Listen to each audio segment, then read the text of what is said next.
Right now, somewhere deep in your mind, there is a voice that never seems to stop talking. It murmurs that you are not enough, that you are somehow behind in life, that everyone else has already figured things out while you are still trying to navigate your own struggles. You need to know that you are not alone in this experience. If this space feels safe for you in this very moment, I'd love to know where you are listening from. Perhaps you are at home, out on a walk, or maybe lying in bed attempting to quiet that restless mind. Wherever you are, here is the truth I want you to hold before we begin this journey together. You do not need to fix yourself. You do not need to transform into someone entirely different. What we are about to explore is not about forcing your mind into silence or trying to push away the thoughts that make you uncomfortable. Instead, it is about finding a way back to something familiar, something you have always known but may have forgotten. If you are able, settle into a comfortable position. Wrap yourself in a soft blanket if it feels soothing, or simply let your shoulders drop, even just a little. This is not work that demands effort. It is more like coming home. There was once a Buddhist monk who spent 4 years in complete isolation, struggling with the very same kind of thoughts that might be troubling you now. In the midst of his darkest hours, he uncovered a discovery that changed the course of his life. That revelation did not only transform his world, it has since guided thousands of people who have embraced this gentle path of their own thoughts with compassion instead of conflict. The truth is, your overthinking mind is not your enemy, and I want to show you why.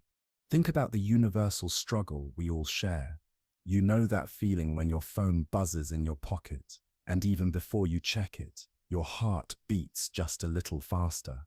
That response is not accidental. It is your nervous system reacting to what has become the constant background noise of modern living, a steady hum of anxiety that we have all been conditioned to accept as normal. But beneath that surface, here is what is really going on. Your mind is acting like a browser with 47 tabs open at the same time.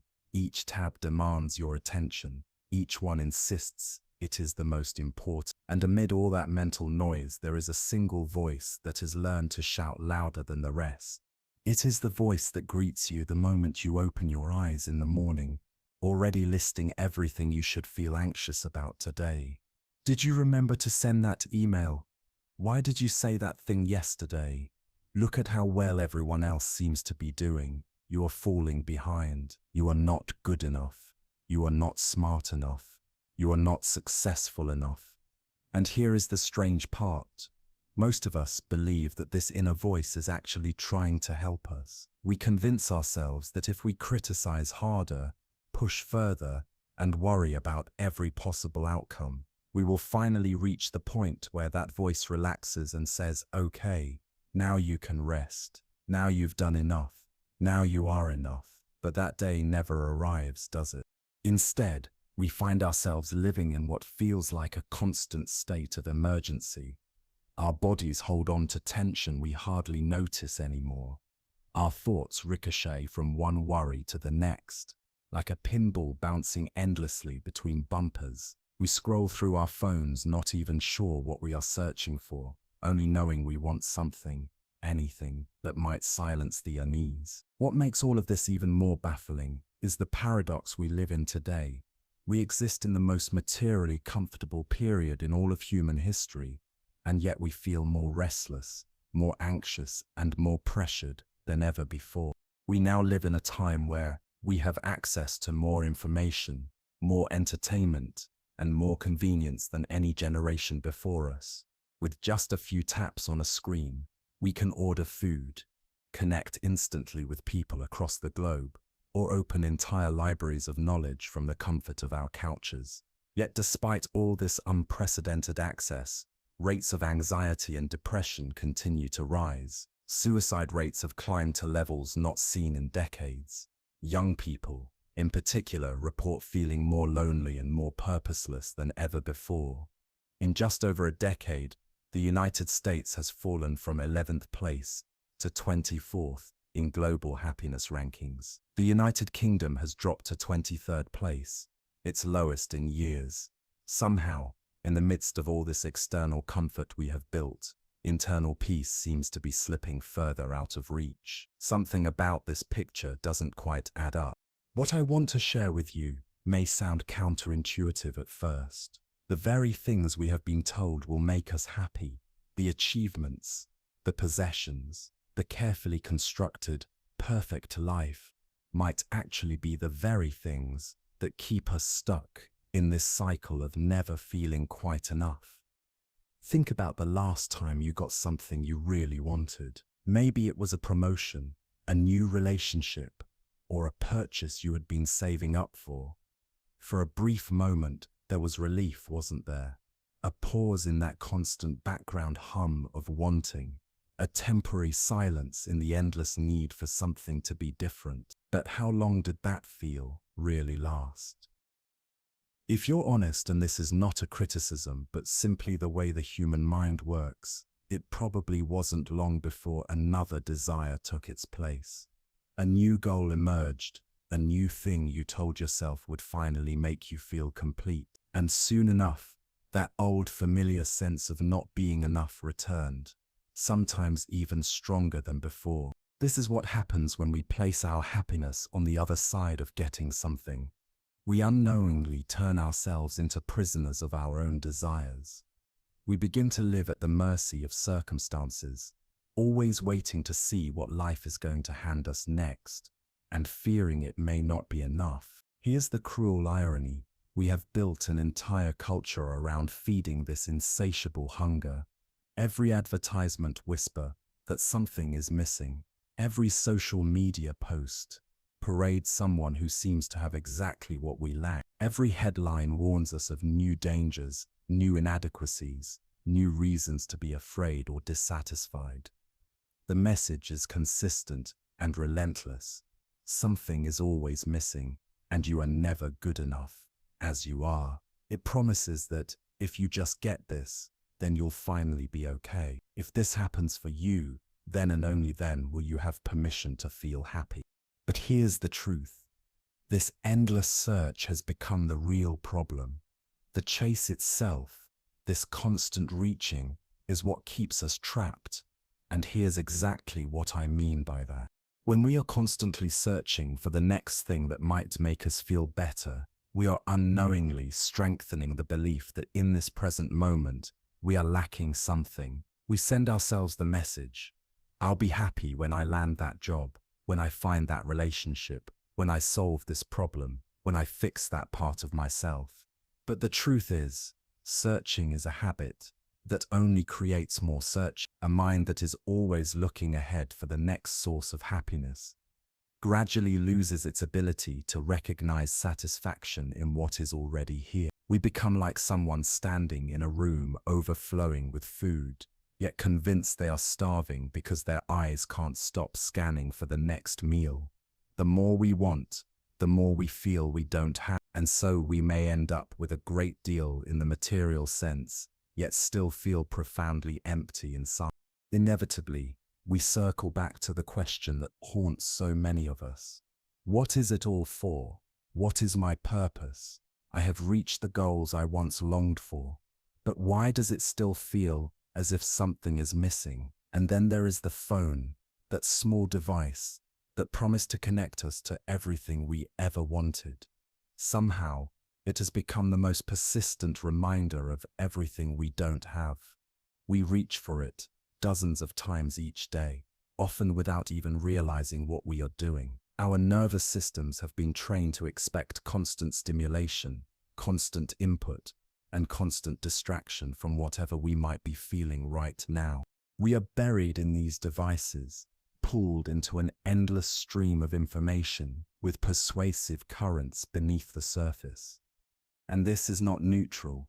It is shaping our stress levels, undermining our confidence, and continuously reinforcing the belief that something is missing. We are told again and again that we are not enough as we are.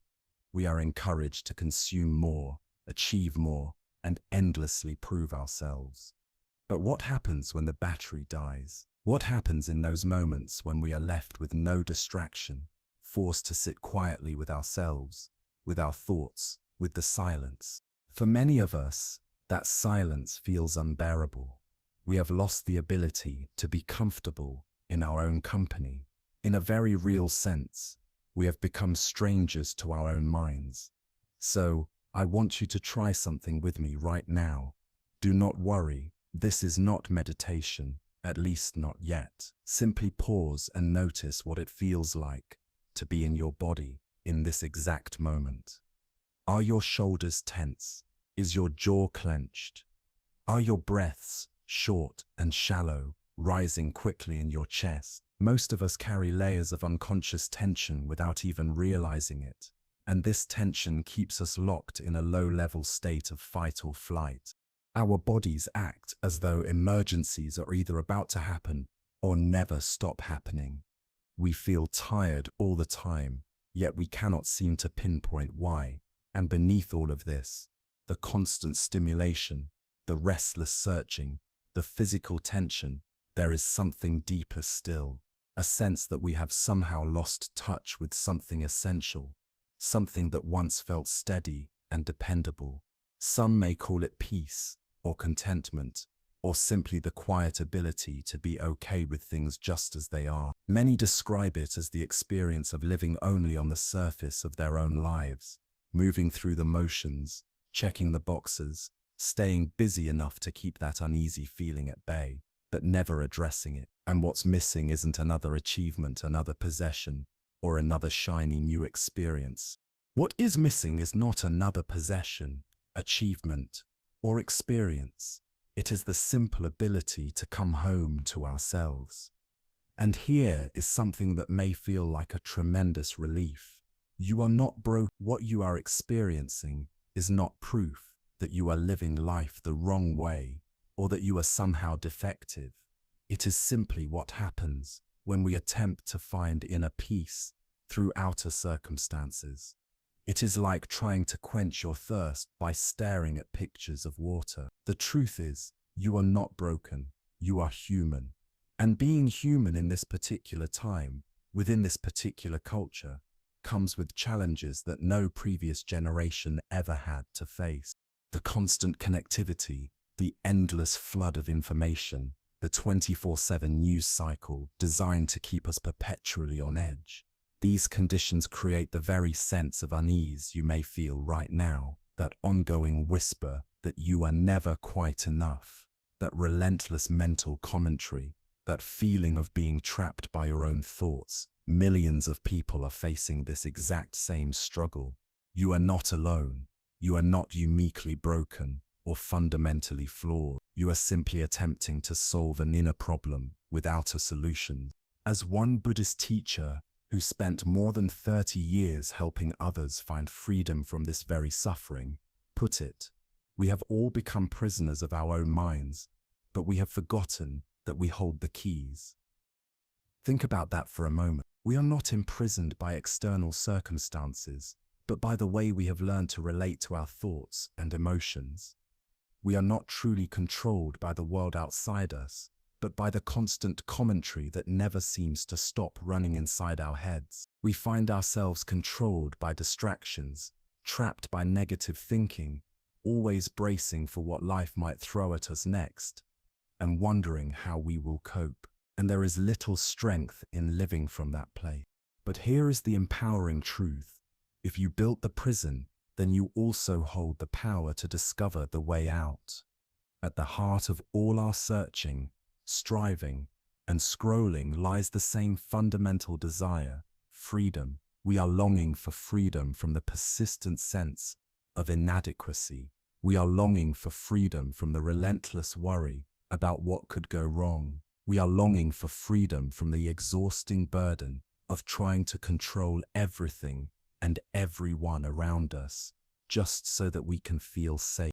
What we want is the freedom to feel genuinely okay, regardless of our external circumstances. We want the freedom to experience peace that does not depend on getting exactly what we desire or avoiding what we fear. We want the freedom to be present in our own lives, instead of forever caught up inside our own heads.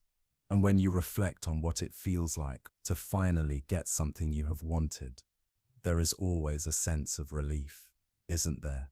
The wanting disappears. It is just like hunger. You feel the ache of emptiness. You eat something, and the hunger vanishes.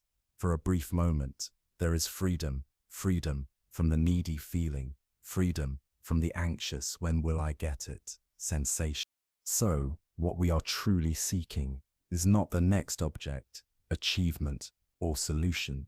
What we are actually yearning for is the absence of wanting itself. That moment of relief, that brief freedom from desire, is what we mistake for happiness. But then, almost immediately, the cycle begins again. We find ourselves wanting something else. We get that moment of relief, and then it vanishes as quickly as it arrived, leaving us chasing the next desire. This is the endless loop we become caught in, a brief sense of satisfaction, followed by the inevitable return of wanting. But what if I told you that true freedom is not something you need to chase at all? What if freedom is actually your natural state, beneath all the mental noise, beneath the emotional reactivity, beneath the layers of physical tension? There is something in you that has never been touched by any of it, something that has remained calm, aware, and perfectly okay, waiting patiently for you to remember it, has been there all along. This is not about positive thinking, and it is not about wishful optimism. This understanding is ancient, tested, and real. It is a wisdom that has been known and taught for more than It has guided millions of people to discover genuine peace, even while facing circumstances far more painful and difficult than anything most of us will ever encounter. There is an ancient secret that changes everything, and it has nothing to do with altering your circumstances, fixing all of your problems, or becoming a different version of yourself. It is a secret that has been hidden in plain sight, waiting for the moment when you are finally ready to stop searching outside yourself and begin exploring the vast, peaceful space that has always existed within you. The secret is this: what you have been searching for was never out there. It was already here, already inside you. Let me share a story with you, a story about hitting rock bottom and discovering a breakthrough. It is the story of a young man who thought he had life all figured out. His name was Jelong Thubten, though at the time he was known by a very different name. At 21, he was living between London and New York, chasing his dream of becoming an actor. His mother had been an actress, and he longed to follow in her footsteps. From the outside, his life appeared to be something many people might envy. He was studying at Oxford University, one of the most prestigious institutions in the world. He was performing in plays, building the foundation of what looked like a glamorous career. He had a magnetic presence, a natural charm that could light up any room. But behind the curtain, something entirely different was unfolding. This young man had been living a double life for many years, a pattern he learned to maintain from an early age. By 13, he was already spending his time with people far older than him. By 14, he was working as a jazz pianist in London wine bars, pretending to be 21. He was in a rock band surrounded by older musicians who introduced him to a world he was far too young to navigate. Those teenage years carried experiences that left invisible scars. At 14, someone in that band, a person he trusted, violated him in a way that left a wound deeper than he could comprehend at the time. It was sexual abuse. In that moment, he thought he understood what was happening. But looking back later, he realized he had only been a child being taken advantage of by an adult. Those early experiences left him scared of himself and wary of other people. They planted seeds of shame and self-loathing that would take root in the dark corners of his mind and fester for years to come. And like so many of us who have been hurt, his first response was to run, not physically at first, but mentally. He discovered that if he kept himself endlessly busy, distracted enough by noise and motion, if he dove into parties and projects without pause, he could avoid feeling the growing pain inside. He became astonishingly skilled at escapism, at building personas that would shield the world and himself from seeing what was really happening beneath the surface. Then at 17, another blow detonated what little stability he had left. His parents split up suddenly and dramatically. His father literally ran off with one of his mother's friends. It was a betrayal so complete that it shattered the family and left everyone reeling. For a teenage mind already carrying so much unprocessed hurt, watching the family structure collapse overnight confirmed a terrifying message. The people you love will abandon you, and those you trust can betray you. By the time he reached his 20s, his life looked like a carefully constructed escape plan. By day, he played the part of the studious, ambitious young actor. By night, he burned the candle at both ends, falling deeper into a party lifestyle that grew increasingly dangerous. At Oxford, the pressure and the unaddressed pain finally caught up with him. He descended into a depression he could no longer outrun, stopping his attendance, abandoning self-care, and withdrawing from his studies entirely.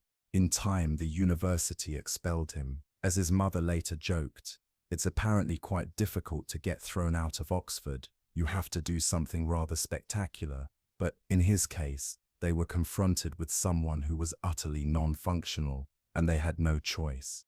What might have been a wake-up call instead pushed him further down the spiral. He moved to New York, hurled himself even more desperately into the acting world, and amplified the partying to perilous levels. Living in Brooklyn, he woke each morning feeling like he was drowning. A voice, perhaps one you recognize from your own life, never stopped talking in his head. "You are disgusting. You are no good. You are a failure." He called it his devil voice, even though he knew it was, tragically, a part of himself. That relentless internal monologue of self-disgust followed him everywhere, and paradoxically, the more he appeared to succeed on the outside, the louder that voice became inside. It was as if his mind had taken every cruel thing that had been done to him and turned those shards into weapons aimed squarely at himself.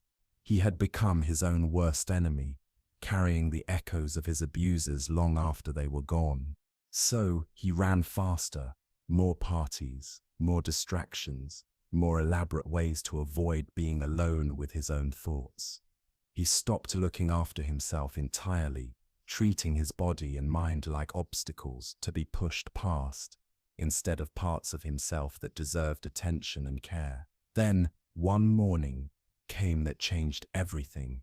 He woke in his Brooklyn apartment and immediately knew something was wrong. His heart was pounding, but not in the familiar way that follows a night of excess. This felt different, as if his chest were about to explode. Sweat soaked his body from the simple act of sitting up, convinced he was having a heart attack. The 21-year-old feared he might die alone in that apartment because of the life he had been living. He managed, somehow, to get himself to a clinic. Lacking medical insurance, he found a cheap place willing to do an ECG. The doctor studied the results and asked a question that stopped him cold. "What have you been doing to yourself?" It turned out he did have a heart condition. His body was staging a dramatic intervention. All those months and years of running from pain, of pushing through without rest, of stuffing down what he could not face, had finally caught up with him in the most violent way possible. For the next several months, he was essentially an invalid. The slightest movement would set his heart racing and his skin breaking into a sweat. He had to lie flat on airplanes while traveling. His childhood friend Tara was forced to carry him to places. For the first time in years, perhaps the first time ever, he could not run. He could not party his way out of feeling, and he could not stay busy enough to distract himself from his own thoughts. He was forced to sit with the very things he had spent his adult life avoiding. The silence felt deafening, without the constant noise and stimulation to hide behind. All the buried feelings began to rise: shame, rage, a deep conviction that he was fundamentally broken. Everything rushed back, with nowhere to hide. That was when Tara suggested something that seemed utterly bizarre. She told him about a Tibetan Buddhist monastery in Scotland called Samye Ling. For the first time, she explained, they were opening their doors to lay people who wanted to try living as monks for a year, just 1 year. She told him it could really help. It would be only a year out of his life. He almost kept his Brooklyn apartment with the plan to return after this strange detour, thinking of the monastery as a kind of rehab, a place to get himself back together before returning to the life he had known. When he arrived at the monastery, he was essentially broken, physically ill, emotionally shattered, and spiritually empty. The monks, however, treated him with kindness. They let him rest and gave him light duties around the grounds, while his body gradually recovered, and slowly, almost despite himself, something he had not felt in years began to reappear: relief. The things he was giving up as part of becoming a monk, notably the drinking, the perpetual stimulation, the chaotic relationships, weren't sacrifices in the way he'd imagined. They were the very behaviors that had been making him unwell. For the first time in his adult life, he found himself in an environment where there was no need to perform, no requirement to prove anything, and no pressure to run from himself. There was also an unexpected profundity to the celibacy vows. When sexual chemistry was removed from the equation, he discovered that relationships could shift into something softer and more heart-based. He began to meet people who were on the same path, fellow travelers seeking the same kind of release from suffering. But healing rarely moves in a neat upward line. That single year he had planned to try soon extended into several. When he first put on the robes, he made lifelong vows to become a monk, and in that moment, he felt as if every cell in his body clicked into place. For the first time, he sensed he had found what he had been unconsciously searching for all along: a method of working with his mind rather than being victimized by it. After 12 years of monastic life, he felt prepared for what he imagined would be the ultimate test: a 4-year retreat of complete isolation from the world. A time with no one entering or leaving, just him, a small group of other monks, practicing in separate rooms, and his own mind. He believed himself ready. After 12 years of training, teaching meditation to others, and giving talks about Buddhism, perhaps he assumed he had developed enough tools, enough insight, enough inner resilience to handle whatever might arise. He had no idea what the silence would bring.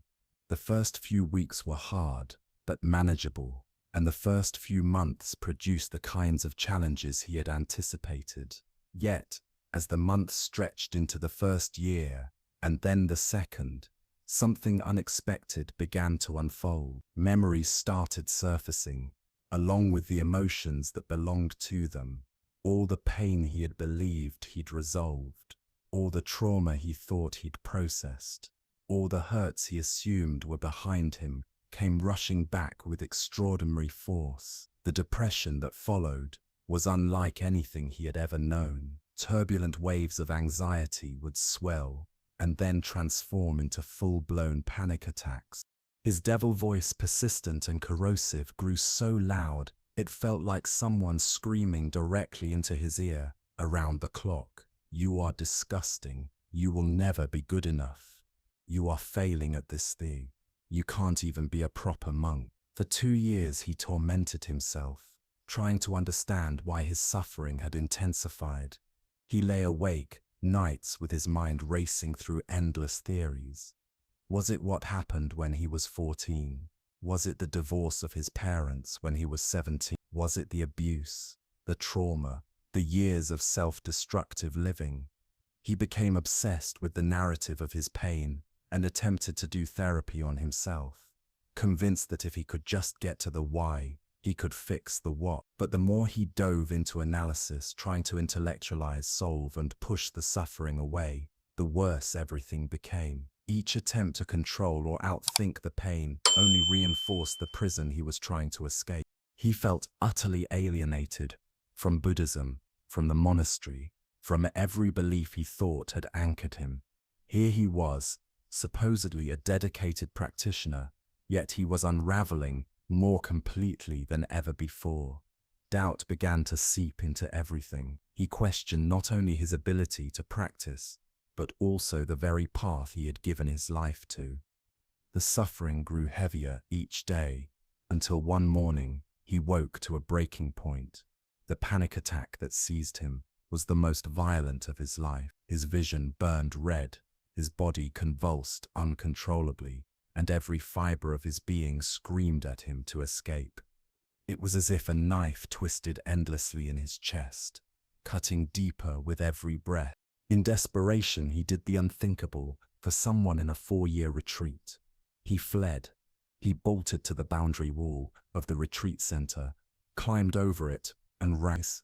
Imagine the image: a Buddhist monk in flowing robes, sprinting through sheets of rain on a remote Scottish island, abandoning everything he had pledged himself to.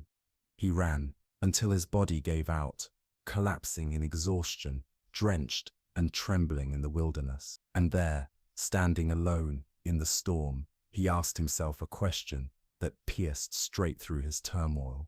What are you doing? What has happened to you? In that raw moment, clarity struck. He realized the problem was not that he had failed Buddhism, or the monastery, or even himself. The mistake was in how he had been relating to his pain.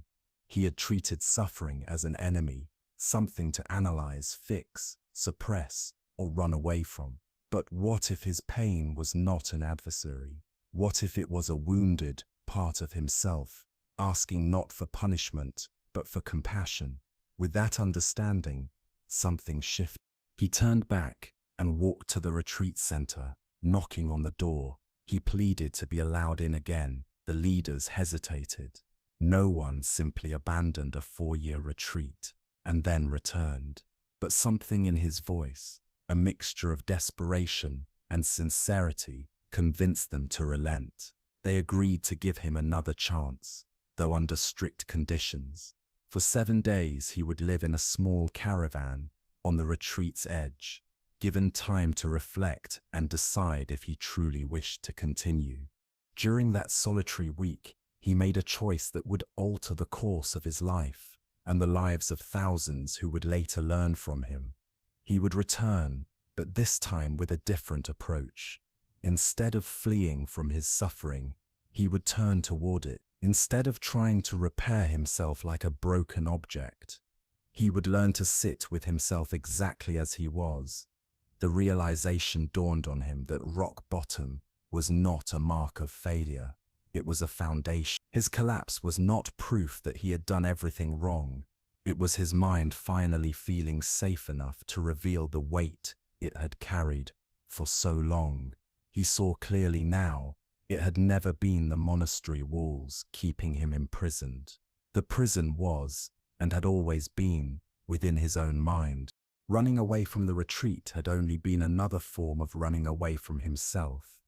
But he began to see that no matter how far you run, no matter how distant the horizon, the very thing you are trying to escape will always meet you there, because it lives within you. The torment he carried was not something external, not an enemy that could be outpaced. It was a part of him. So when he stepped back into the retreat center after his desperate flight, he hid so, carrying a new and revolutionary understanding. The pain was not a puzzle to be solved or a defect to be erased. It was something to be approached with the same tenderness one might offer a frightened animal, soft, careful, compassionate. For so long he had poured his energy into pushing his suffering away, because to him it felt ugly, shameful, and unbearable. Yet that very resistance was what amplified the suffering, feeding its strength? What if, instead of fighting against it, he leaned toward it with curiosity and kindness? What if the very thing he had been convinced was his prison was actually the doorway to his freedom? That question shifted everything, leading him to the discovery that would change his life. When he re-entered the retreat, after climbing that wall, he carried with him a question so simple, yet so profound, it shattered the way he understood his mind.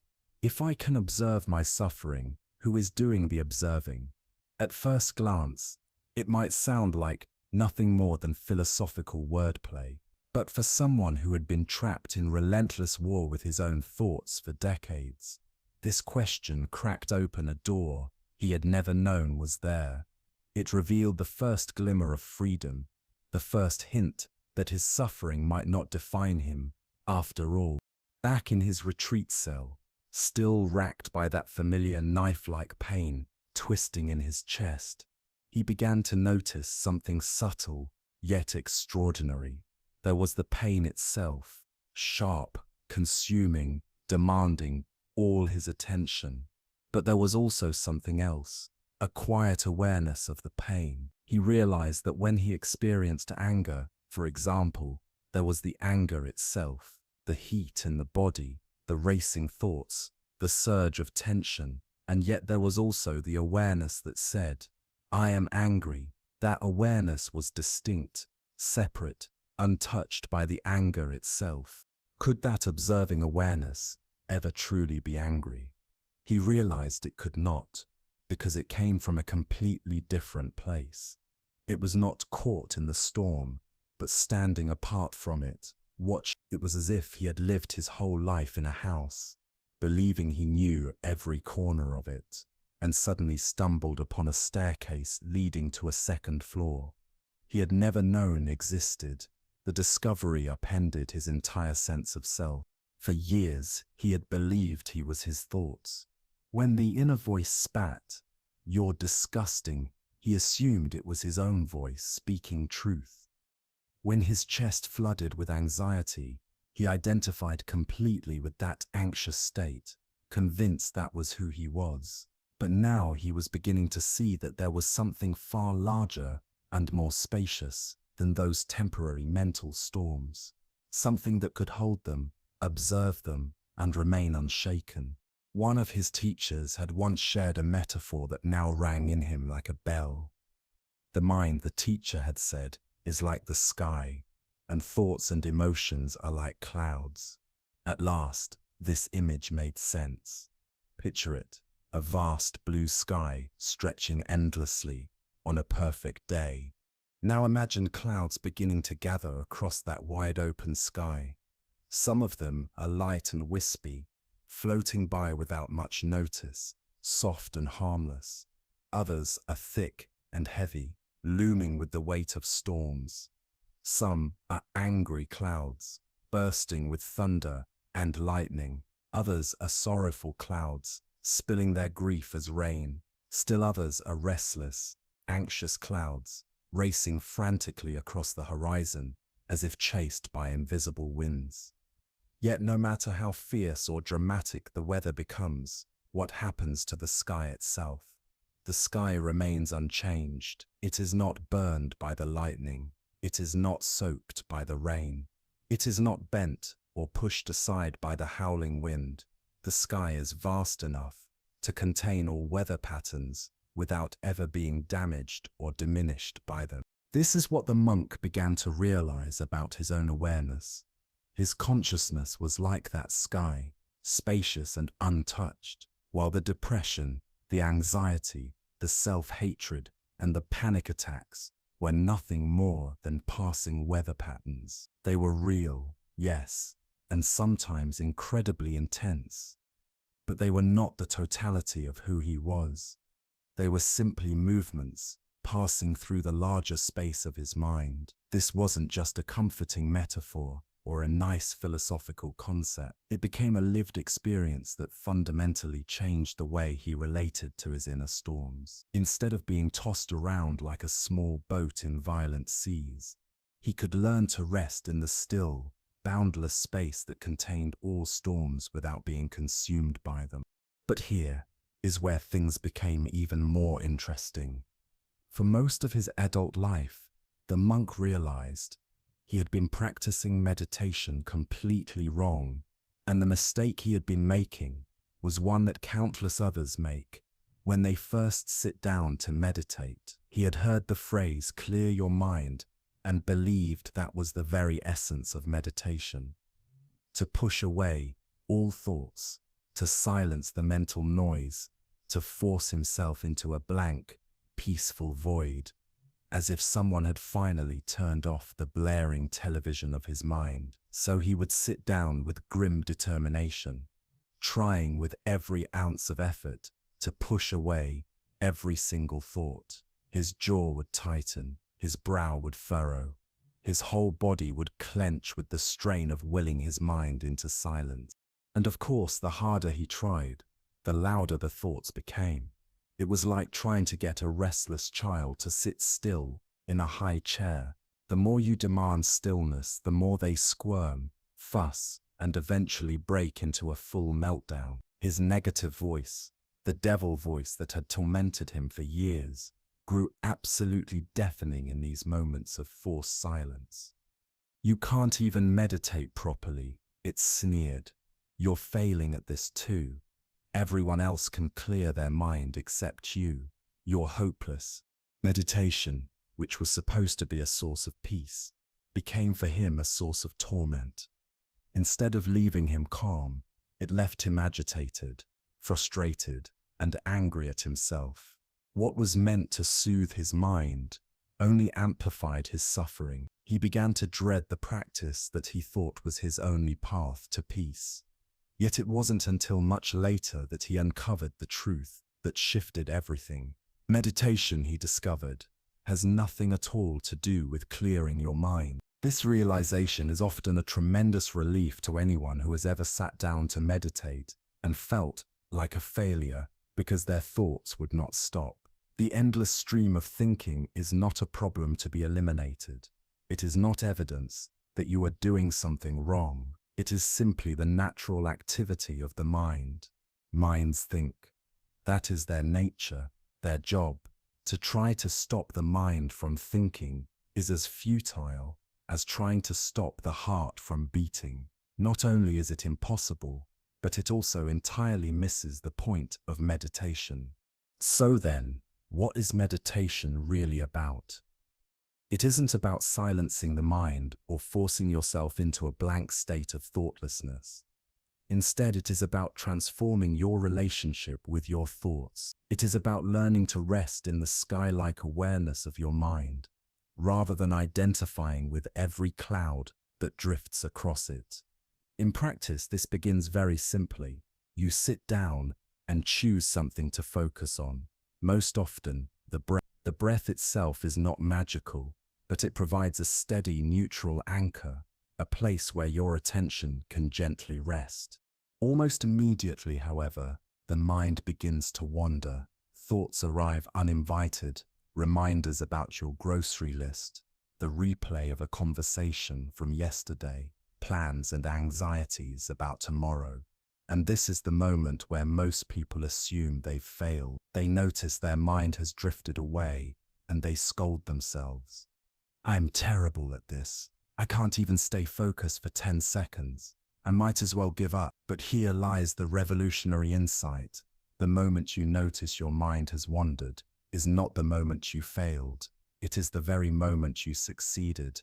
That noticing is meditation. Think carefully about what happens in that instant. A moment ago, you were completely absorbed in thought, carried along by the story your mind was spinning. Then suddenly, awareness appeared. You realized you had drifted from your breath. That act of realization, that flash of awakening, is the very heart of meditation.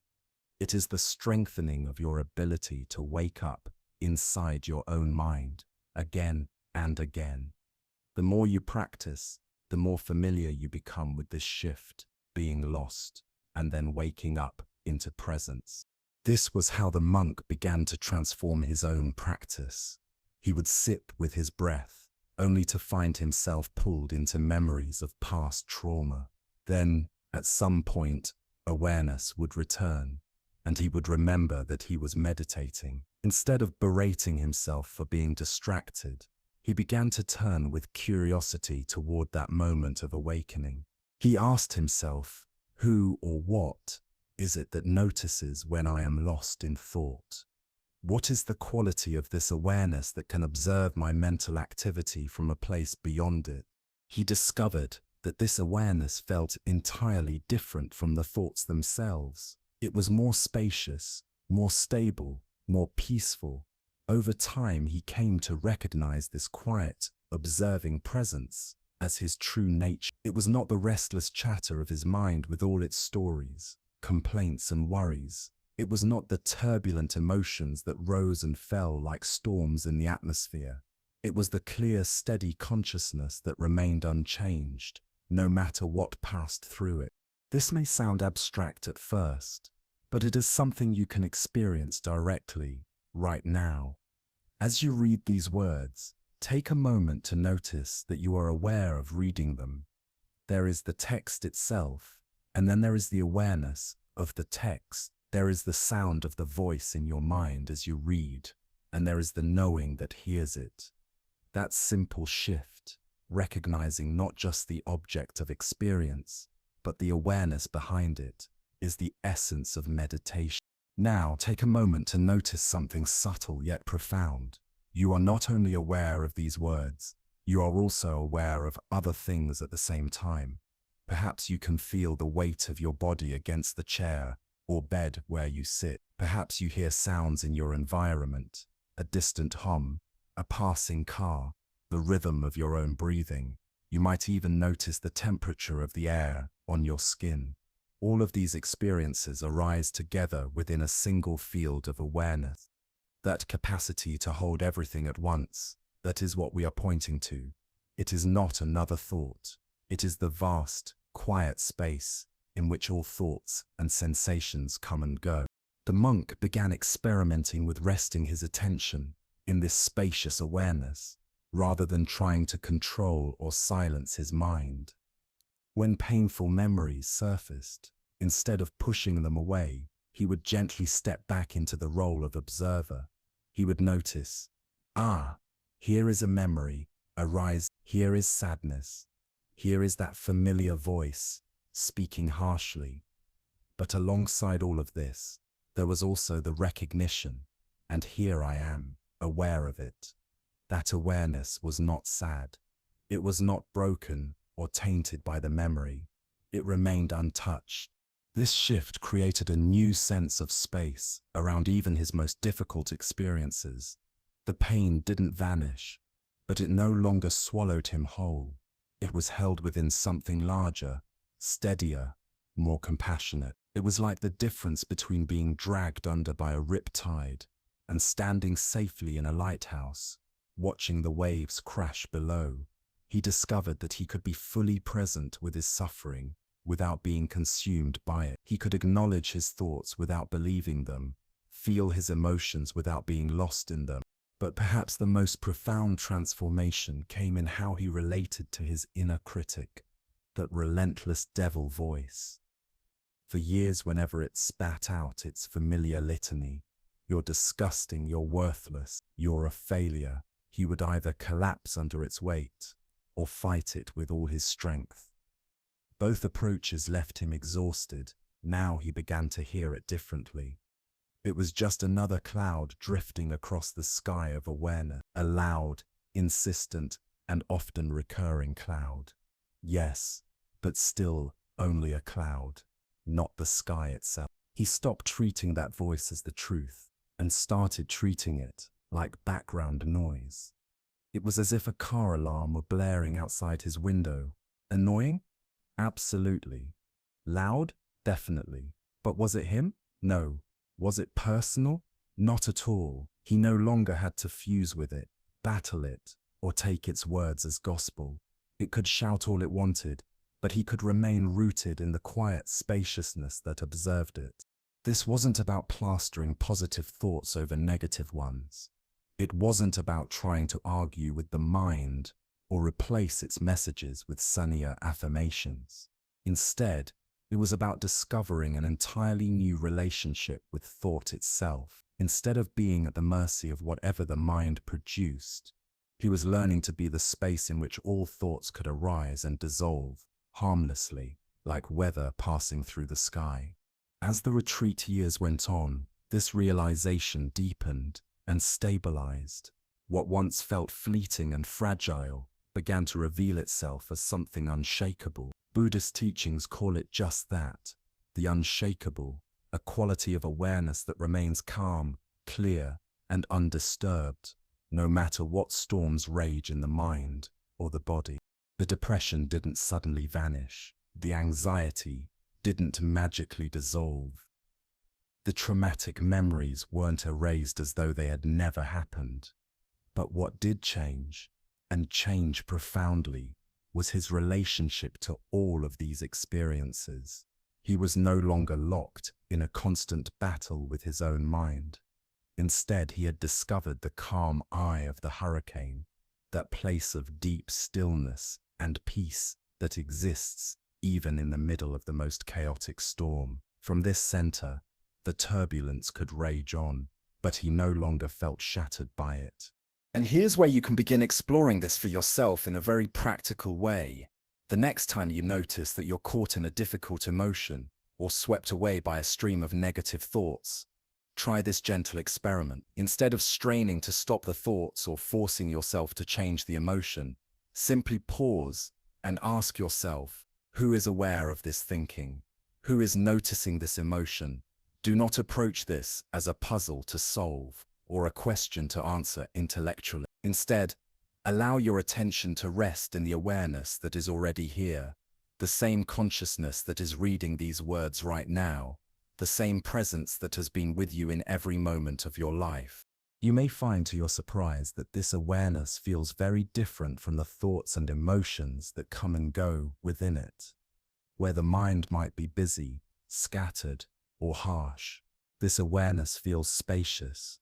Where emotions might rise and fall like storms, this awareness remains peaceful. Where the inner critic might attack or the past might haunt, this awareness stays stable, untouched by either praise or pain. It simply is. This discovery that you are not your thoughts, but the awareness in which those thoughts arise and dissolve, is the first step toward genuine inner freedom. But as the monk learned during the crucible of his retreat, simply knowing this as an idea is not the same as living it. To taste it in a moment is one thing. To embody it consistently is another. Knowledge alone does not liberate, practice does. And it was here, in the depths of his struggle, that he stumbled upon the most revolutionary discovery of his life. It wasn't some hidden spiritual technique kept secret for centuries. It wasn't a complex ritual requiring rare conditions or sacred objects. Instead, it was something so disarmingly simple that most people overlook it, dismissing it as far too basic to have any real power. Yet this was the very practice that transformed everything for him. What he found could be broken down into exactly 3 steps. 3 simple things that anyone, anywhere, can do at any time. No monastery required, no years of training, no perfect stillness, no elaborate setup. But here's what makes this practice so potent. It is not about what most people think meditation is supposed to be.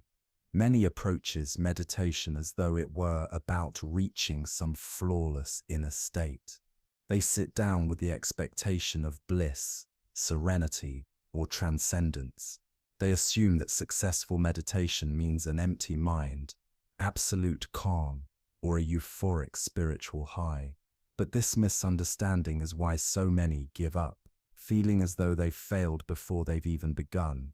It's a bit like walking into a gym, expecting to lie down and relax. That's not why you go to the gym. You don't lift weights to feel rested. You do it to strengthen your muscles. The process is often challenging, sometimes even uncomfortable, And yet that very discomfort is proof that the practice is working.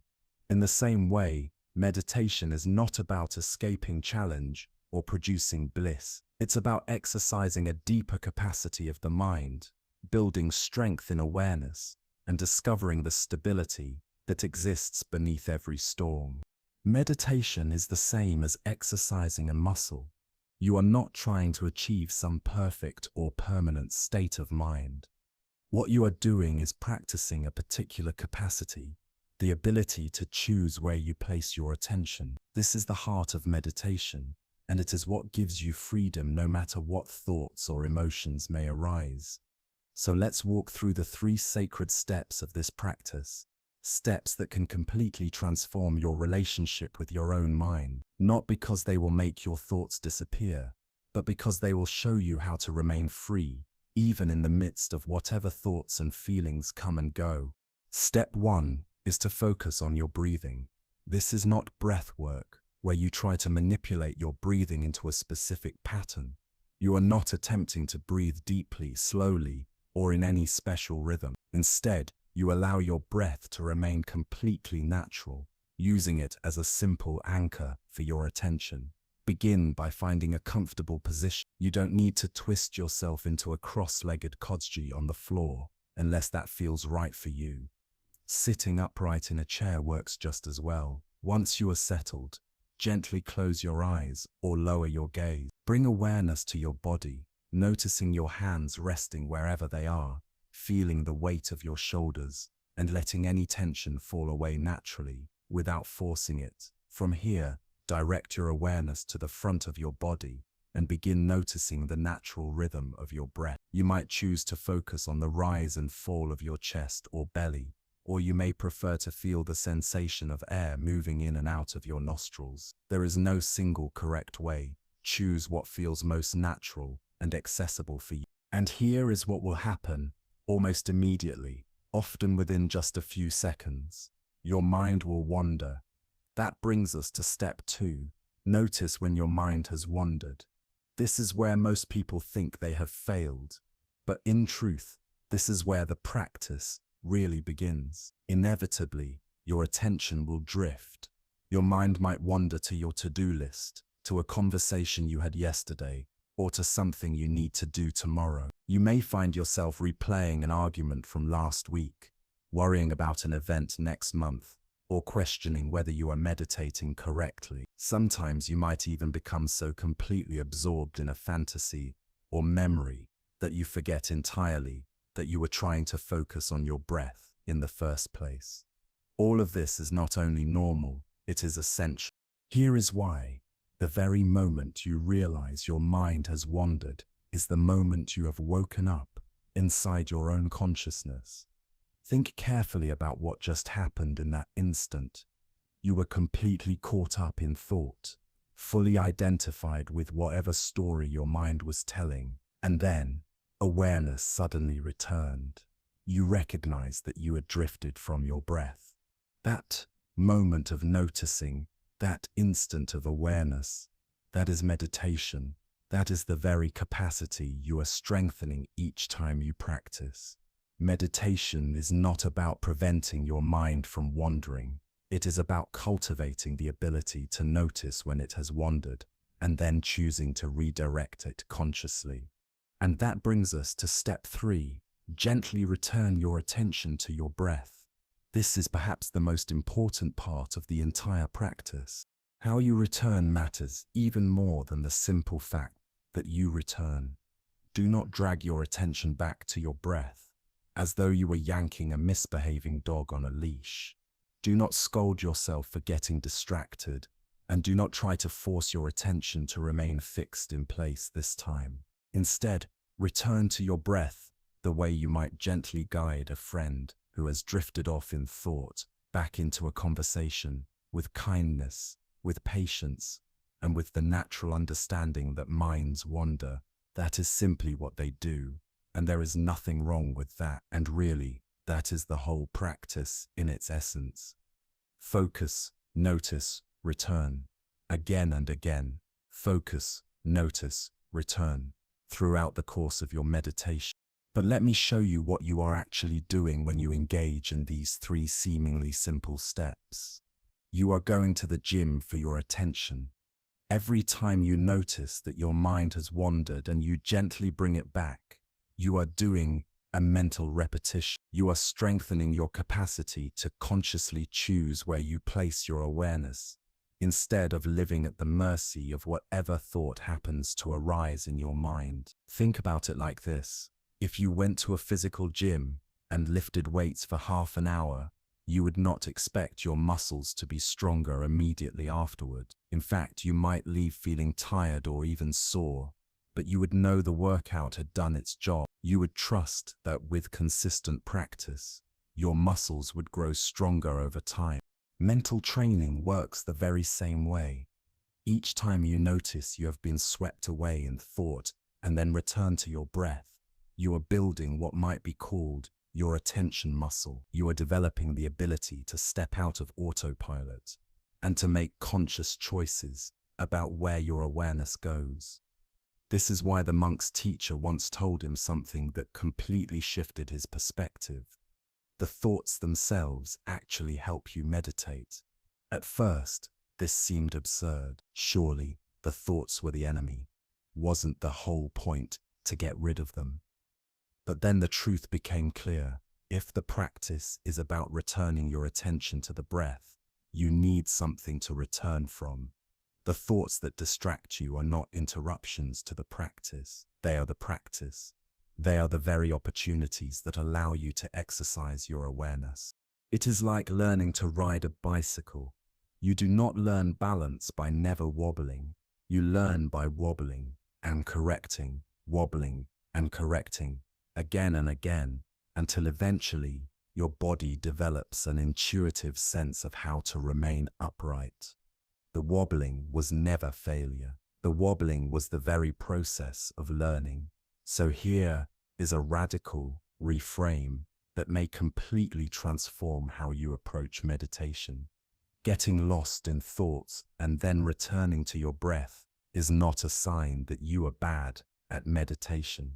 That process itself is meditation. The more often you get distracted and then gently return, the stronger your attention becomes.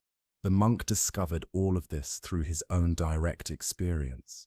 In the early days of his practice, he could focus on his breath for perhaps only 3 or 4 seconds before his mind would wander off into planning, worrying, or remembering. Each time it happened, frustration would rise, and he would convince himself he was hopeless at meditation. But little by little, something began to shift.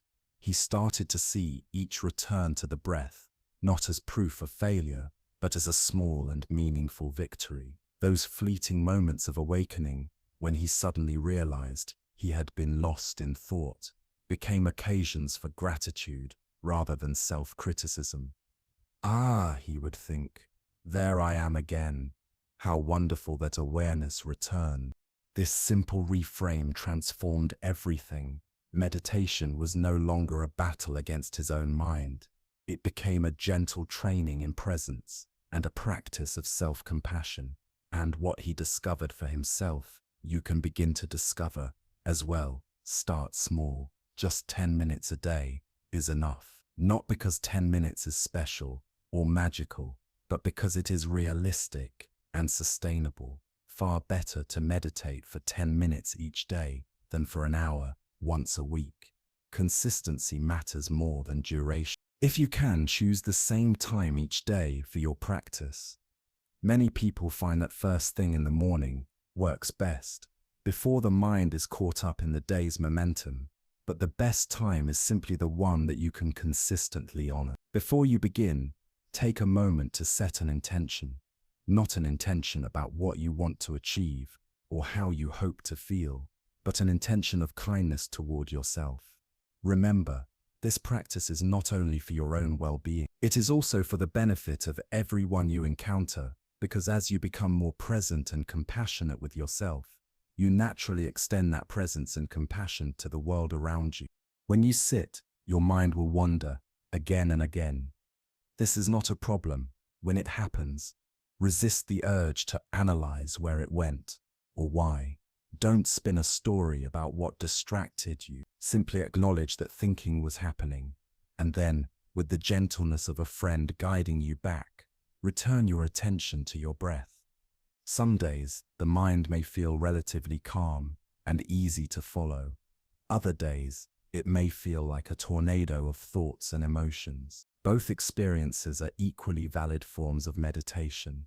Your role is not to control what arises, but to practice returning to your anchor, your breath, with patience, kindness, and curiosity. And when your meditation ends, resist the temptation to evaluate how it went. When your meditation session ends, avoid slipping into self-judgment. Don't ask yourself, was that a good meditation or a bad meditation? Don't try to measure whether you're making progress or doing it right. This kind of mental quality control actually undermines the entire spirit of the practice. Meditation is not about reaching a particular state of mind. It is about learning to relate differently to whatever state happens to arise. Some sessions might feel calm and peaceful, while others feel restless and chaotic. Both are valuable because each one provides essential training in presence and equanimity. The monk came to understand this only after being confronted by his teacher. For months, he had been approaching meditation as though it were a kind of drug. He would sit down with the expectation of feeling good, waiting for meditation to deliver some high, some relief, some escape. And whenever it failed to do so, he ended up feeling disappointed, frustrated, even cheated. One day, his teacher called him out. He explained that this very attitude, the belief that meditation should always make you feel better, was rooted in the same sense of lack and craving that kept the monk trapped in suffering. It was simply another version of the old belief that happiness depends on circumstances, even if those circumstances were inner states temporarily produced through meditation. The lesson was clear. The most powerful way to meditate is without agenda. Sit down not to fix yourself, not to solve all your problems, not even to chase after enlightenment, but simply to strengthen your capacity for awareness and compassion. Meditate because the ability to be fully present, patient, and kind is worth cultivating for its own sake. This might sound like a small or subtle distinction, but it changes everything. When you no longer demand that meditation give you something in return, the practice becomes far more effective at offering exactly what you need. As the monk continued with his simple 3-step practice, day after day, year after year, something profound began to shift.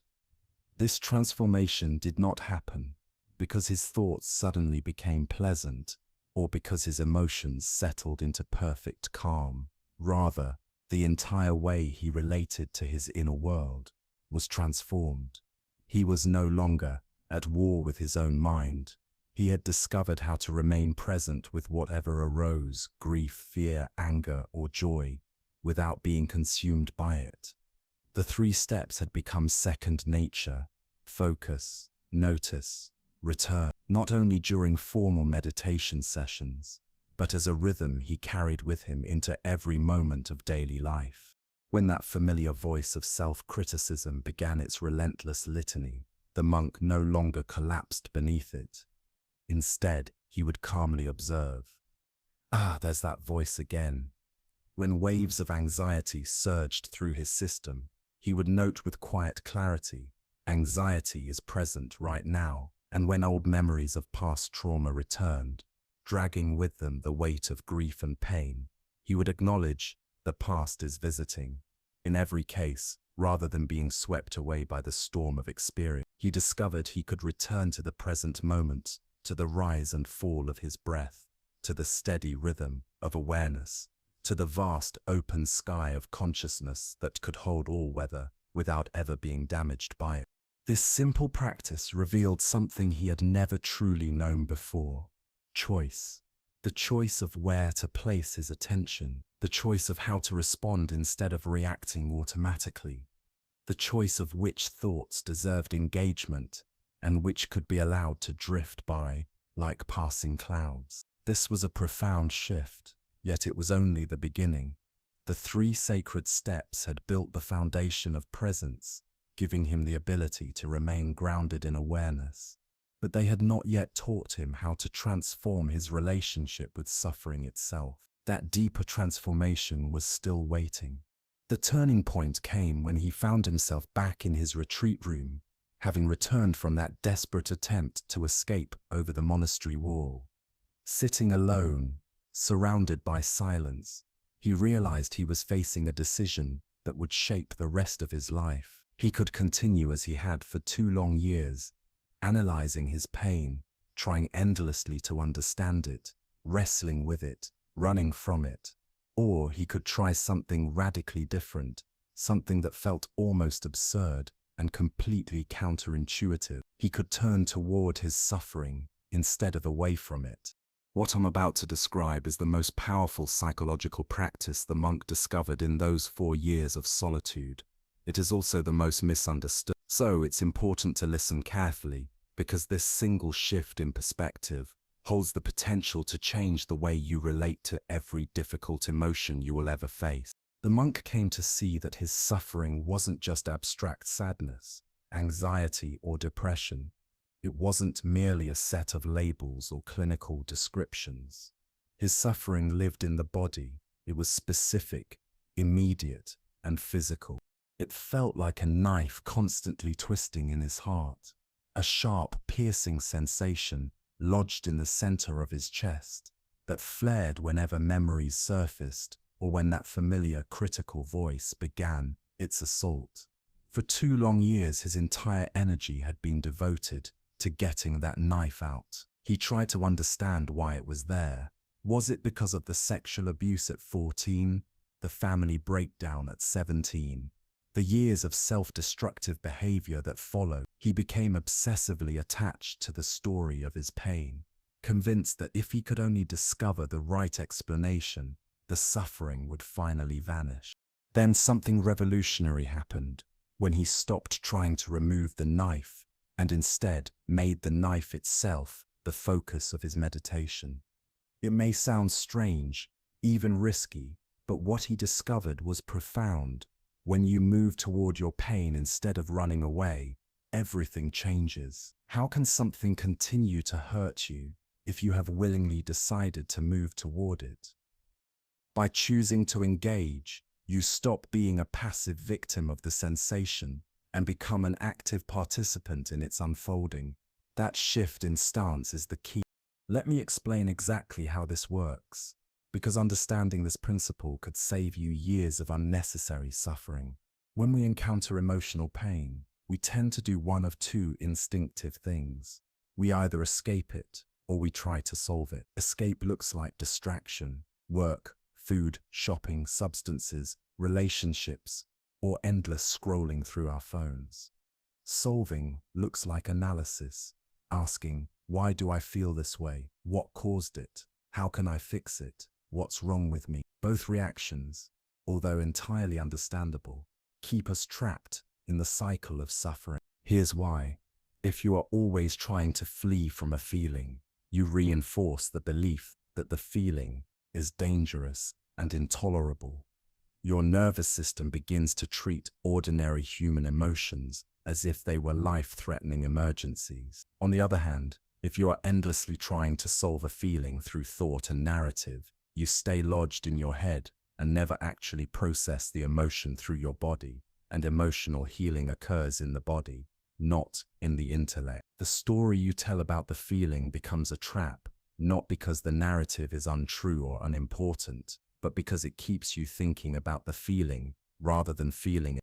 Consider this analogy. If you cut your finger, you don't heal it by repeatedly thinking about how you cut it, or by analyzing why you always cut yourself. You heal it by cleaning the wound, applying pressure to stop the bleeding, and allowing your body's natural repair mechanisms to do their work. Emotional wounds heal in a similar way. They require presence, tending, and the conditions that allow the body to complete its own process of integration and repair, not merely more rumination or frantic avoidance. They heal through direct contact with compassionate awareness, not through mental analysis. So, here's what the monk learned to do instead. When that knife-like sensation would arise in his chest, he resisted the urge to immediately launch into the familiar story about it. This is because of my trauma. This is because I am broken. This is because of what happened to me. Instead, he turned his attention to the raw physical sensation itself. He would breathe into the very place where he felt the pain, not to breathe it away, not to make it disappear, but to breathe with it, to breathe toward. He began noticing its qualities directly. Was it sharp or dull, hot or cold, moving or stationary, tight or loose? He focused on feeling the sensation without layering judgment over it. Not "this is terrible, I hate this, why is this happening again?" but simply, "this is what it feels like right now." Just the unfiltered experience of an emotion showing itself in the body. This is much harder than it sounds, because most of us are conditioned to leap instantly into a story about our feelings. We feel anxious and think something bad is about to happen. We feel sad and think my life is falling apart. We feel angry and think this shouldn't be happening. But what if, just for a few moments, we allowed ourselves to encounter the pure sensation of the emotion without any accompanying story at all? The monk discovered that when he stayed with just the sensation, something remarkable began to unfold. The intensity would start to shift. Not immediately, not easily, but slowly the sharp edges would begin to soften. There's a physiological reason for this. When you resist pain and push it away, your body produces stress hormones like cortisol. But when you relax into acceptance, your body releases endorphins, natural painkillers and mood elevators. In other words, the very act of allowing your pain, of breathing with it instead of against it, activates your body's built-in healing response. But the transformation went even deeper than chemistry. Something profound happens when you stop treating your own experience as an enemy and instead meet it with curiosity and kindness. The monk began to relate to that knife-like sensation in his chest, as though it were not a monster to be slain, but a frightened creature in need of care. He would imagine it as a trembling rabbit, or a small bird with a broken wing, something fragile that called not for force, but for tenderness, gentleness, and infinite patience. This was not merely an exercise in visualization. What he was truly discovering was the ability to extend the same tenderness toward his own suffering that he would naturally show to any wounded creature. For someone who had spent decades being his own harshest critic, this shift was nothing short of revolutionary. For the very first time in his life, he was treating himself with a form of compassion that was real and unshakable. It wasn't the superficial kind of self-care that relies on forced positive thinking, but rather a deep, unconditional kindness, the kind of gentleness one would offer a beloved friend who was caught in the grip of pain. Let me walk you through how you, too, can begin applying this practice in your own daily life. The next time you notice yourself caught in the wave of a difficult emotion, whether it is anxiety, sadness, anger, frustration, or anything else, try approaching it with a simple but powerful experiment. Begin by pausing and locating the feeling in your body. Every emotion has a physical counterpart. Anxiety might manifest as a tight knot in your stomach or a restless flutter in your chest. Sadness might sink into you as a heavy weight pressing down on your heart. Anger might show itself as heat surging upward through your torso, or as tension gripping your jaw and shoulders. Once you have found where the emotion is living in your body, resist the immediate urge to analyze it, to ask why you feel this way, or to scramble for strategies to make it disappear. Instead, bring your full attention directly to the raw physical sensation. Breathe into that part of your body, not with the intention of forcing the feeling out, but as an offering of space, awareness, and breath to the part of you that is hurting. Imagine, if you can, that each breath carries compassion, flowing gently into the sensation. If your mind begins spinning stories about the emotion, thoughts like, "This is because of what happened yesterday," or "I always feel like this," or even "there must be something wrong with me," simply and gently guide your attention back to the bare physical experience. Ask yourself, what does this actually like in my body right now? Can you allow yourself to be curious about the sensation instead of judging it as bad or struggling to change it? Can you explore it the way a scientist might investigate a fascinating phenomenon, with genuine openness rather than resistance? Above all, can you meet this feeling with the same kindness you would naturally offer to a dear friend in pain? Ask yourself, what would I say to someone I love if they were feeling exactly what I am feeling right now? And then, see if you can speak those same compassionate words inward toward yourself. The monk discovered that this practice was not limited to emotional struggles. It reached into the realm of physical discomfort as well. During his retreat, he began facing health problems that would continue for many years after the tragic murder of his teacher. Heart and lung conditions left him with chronic difficulty breathing and a body that often felt weak and unwell.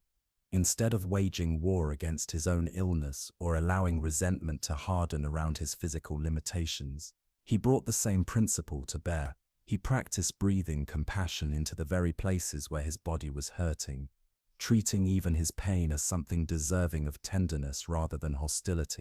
He would send love to his struggling heart and lungs in the same way you might tenderly care for a beloved pet that wasn't feeling well. This practice did not miraculously cure his physical ailments, but it utterly transformed his relationship to them. His illness no longer stood as another source of frustration or suffering. Instead, it became an opening, a daily opportunity to practice the art of unconditional self-compassion. This same practice also reshaped how he engaged with the critical voice inside his head, the one that would so often repeat its familiar refrain, "You're disgusting, you're worthless, you'll never be good enough." Rather than collapsing under its weight or fighting back against it, he chose to listen in a new way. He began to hear the critic not as an enemy, but as a frightened and vulnerable part of himself. Slowly he realized that this harsh inner voice was, in its own misguided way, trying to protect him. It had learned that if it criticized him first, before anyone else had the chance, it might shield him from rejection or abandonment. Like an overzealous guard dog, it barked and snapped at everything, even at the very person it was meant to protect. Instead of despising this voice, he began to meet it with compassion.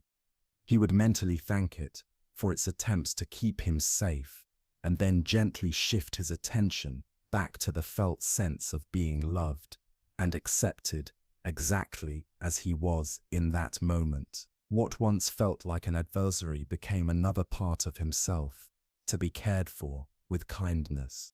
The reason this practice worked so deeply was because it addressed suffering at its root, rather than merely trying to manage its symptoms. Much of our emotional pain is not truly born from the circumstances themselves, but from our resistance to those circumstances. It is the stories we tell ourselves. "This shouldn't be happening. I can't handle this. Things will never change," that generate suffering, not the raw events themselves. When you learn to set aside the story and simply remain present with the pure feeling in your body, something remarkable happens. Even the most overwhelming emotions reveal themselves to be workable. Feelings have a natural rhythm. They arise, swell, crest, and then begin to dissolve. They soften and pass, but only if they are allowed to complete their natural cycle. When we resist them, fight against them, or drown them in analysis, we interrupt that rhythm. The monk discovered that by applying this compassionate practice, he could move through any painful experience, whether it was grief over his teacher's death, anger toward the person who had murdered him, fear about his fragile health, or the loneliness that haunted long stretches of isolation. The steps were always the same. Locate the feeling in the body. Breathe compassion into that space. Remain present with the raw sensation without being swept away by stories, and allow the emotion to naturally soften and transform. Over time, this simple yet profound way of being created a deep shift in his nervous system. He was no longer locked in a constant battle with his own inner life. Instead, he had become a safe harbor for whatever arose within him. Whatever his mind or body brought forward, he knew he could meet it with tenderness. He became someone he could finally trust to handle the storms of existence. Perhaps most importantly, he came to realize that the very experiences he had spent his whole life avoiding, pain, sadness, fear, anger, were not obstacles to freedom at all. They were doorways. Each one, when met with love instead of resistance, revealed itself as a path to deeper compassion and greater liberation. The very knife lodged in his heart, when embraced with compassion, had transformed from a source of torment into a source of profound healing. And it was from this realization that something even more profound began to unfold, healing the inner critic. In that small retreat room, as the monk sat with the sharp knife-like sensation lodged in his chest, something extraordinary began to unfold. With each breath of compassion that he sent into that aching place, with each moment he stopped resisting his suffering and simply allowed it to be, an unexpected image arose in his mind. It was not something he had been taught, nor a visualization he had practiced before. It emerged naturally from his willingness to meet his own pain with tenderness instead of hostility. What he saw changed everything. In his mind's eye, he found himself holding a small, frightened rabbit. This was no guided meditation or technique pulled from a book. It was a spontaneous response to the space of safety he had created within himself. All the suffering that had lived in his chest, decades of shame, unprocessed trauma, and corrosive self-hatred, suddenly revealed itself not as a monster to fight, but as a terrified animal that had been hiding in darkness for years, now finally feeling safe enough to come into the light. Picture this with me for a moment. Imagine stumbling upon a tiny rabbit with a broken wing, trembling in fear. What would your natural response be? Would you scold it for being weak or wounded? Would you demand that it stop being afraid immediately? Would you coldly analyze why it had gotten hurt in the first place? Of course not. Your instinct would be to kneel down and gather it gently in your hands. You would hold it softly, speaking words of reassurance. You would protect it with care, allowing it to feel safe and unthreatened. You would tend to its wounds patiently, knowing that healing cannot be rushed, but only nurtured over time. This was precisely the energy the monk began to bring to his own inner wounds. For the very first time, he was offering the broken parts of himself the same unconditional kindness he would instinctively give to any wounded creature. This was nothing less than revolutionary, because up until that moment, his entire relationship with himself had been built on criticism, hostility, and rejection. From his earliest memories, there had always been a relentless voice inside his head, one that never stopped pointing out his flaws, his failures, and his inadequacy. That voice only grew louder as life brought its share of wounds. After the sexual abuse he endured, after the divorce of his parents, after each disappointment and each trauma, the inner critic became more vicious. By the time he reached adulthood, the voice had become like a full-time occupation, a constant companion that offered no rest. It woke with him each morning, already listing every possible mistake, every looming worry. Throughout his days, it narrated his life in a relentless stream of judgment. You said the wrong thing. You look terrible. Everyone can see you don't belong here. You're going to fail. Like many of us, He had come to believe that this voice was trying to help him. He thought, as so many do, that if he could only criticize himself harshly enough, push himself hard enough, and worry about enough possibilities, then one day he would finally become good enough to earn love, acceptance, and belonging. But that day never arrived. Instead, what came was exhaustion. He lived in a constant state of internal warfare, drained from fighting a battle against himself that could never be won. The frightened rabbit changed all of this. That single image transformed the way he related to his pain and to his inner critic. What had once been experienced as an enemy became something fragile, vulnerable, and deserving of care. His suffering was no longer a monster to be slain, but a small creature to be held with tenderness. In that moment, his relationship with himself began to shift from rejection to compassion, from inner war to the possibility of peace. Suddenly, he saw clearly that the harshest counselor inside his head was not a wise advisor trying to make him better, but a terrified part of himself that had never been taught any other way to survive. That critical voice, he realized, had its origins in childhood, when we were small and desperate for love and belonging. If the adults around us were quick to judge or withdraw, we learned to preempt rejection by criticizing ourselves first. If our environment felt unpredictable or unsafe, we built an internal alarm system that scanned constantly for signs of threat or failure. The voice wasn't malicious by nature. It was attempting to protect him in the only way it knew how. Over time, however, the guard dog it had become grew more dangerous than the dangers it was meant to guard against. As he continued to hold his pain with tenderness, the monk came to recognize that his inner critic, like the frightened rabbit he had once pictured, needed compassion, not punishment. It needed to be cradled with gentle understanding rather than attacked, argued with, or suppressed. This recognition opened the door to perhaps the single most important insight of his spiritual life. You cannot hate yourself into becoming someone you love. For decades, he had tried to force transformation through self-attack, believing that if he were harsh enough, pushed himself harder, or worried more thoroughly, he would finally reach some imagined standard that would grant him the right to feel okay. But self-hatred only begets more self-hatred. Criticism only breeds more criticism. What if the opposite were true, he wondered, not as a clever idea, but as a lived experiment? What if the path to becoming someone you could genuinely love begins by loving who you already are? This is not an invitation to narcissism or denial of real faults. It is a sober recognition that you are a human being, like every other human being, inherently deserving of kindness and care, not because of achievements or performance, but simply because you exist. The monk's own shift from self-hatred to self-care did not occur in a single moment.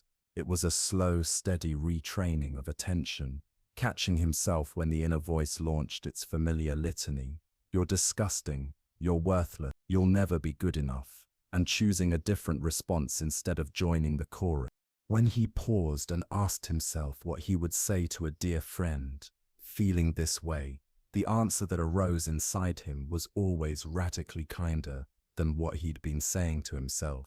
To a friend he would offer understanding, patient perspective, and encouragement. To himself he learned to offer the very same things.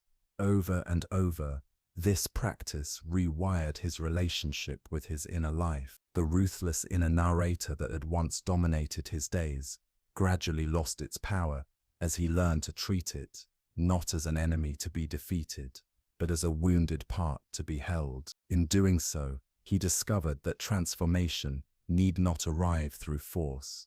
It grows out of the steady cultivation of tenderness toward the parts of us that have been most harmed. He would remind a struggling friend of their strengths, of their resilience, of their basic goodness. He would hold steady space for their pain without piling on further judgment or criticism. And gradually, almost cautiously, He began to offer himself the very same quality of care. Whenever he noticed self-critical thoughts rising in his mind, he practiced pausing. He would gently place his hand on his heart, even if only in his imagination, and speak to himself as a loving parent might speak to a hurting child. This is really hard right now. It's okay to feel this way. You're doing the best you can. You are worthy of love exactly as you are. At first, this practice felt unnatural. After decades of being conditioned to meet himself with self-attack, kindness seemed foreign, even suspicious. A part of him whispered warnings.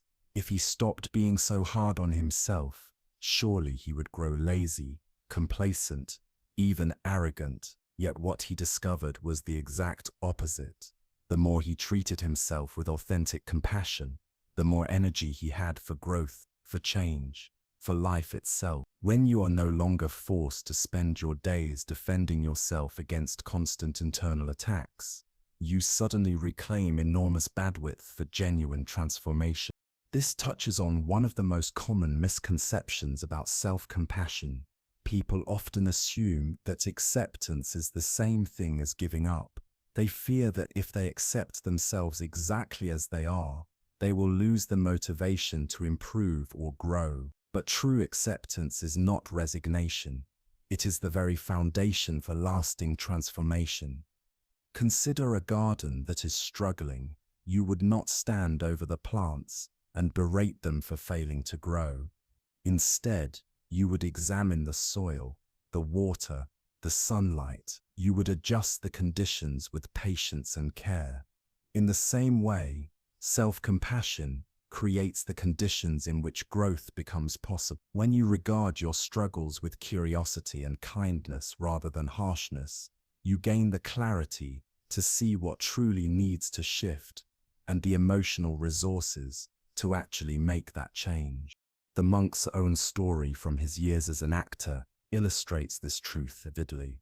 For a long time he pursued acting not because it was his deepest passion, but because it offered a way to prove he was worthy of admiration and love. He constructed a glamorous persona as armor, a dazzling mask to hide the parts of himself he considered shameful, broken, and disgusting. Even after he took vows as a monk, echoes of this pattern followed him. He formed attachments to friendships with a desperate intensity, always reaching for reassurance, always seeking validation from others, because he could not yet offer it to himself.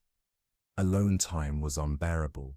Solitude forced him into the company of someone he found impossible to tolerate himself. But then something shifted. As he learned to cradle the frightened rabbit of his inner pain with real tenderness, his relationship with himself transformed at its roots. He no longer needed external validation to feel whole. He no longer feared his own presence. Solitude ceased to be loneliness because he had finally become a true friend to himself.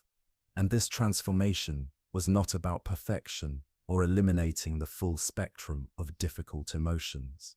Sadness, anxiety, anger, and fear still visited him. But now, instead of waging war against them, he could hold them gently, the way a loving parent would hold a crying child, with patience, with presence, with understanding, and with unconditional care. Let me share some practical techniques you can begin using to cultivate this same quality of self-compassion in your own life. The next time you hear your inner critic starting its familiar commentary, try a simple practice.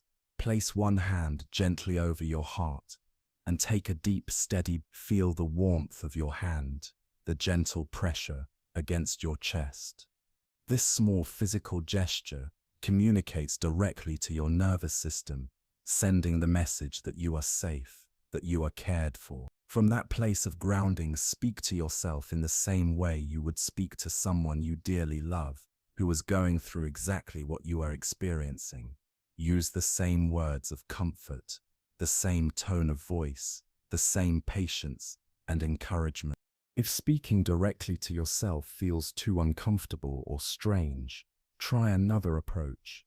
Imagine you are speaking to a younger version of yourself, the child within you who still longs for protection and guidance. What would you say to that child? How would you reassure them? How would you let them know they are safe, loved, and worthy of care?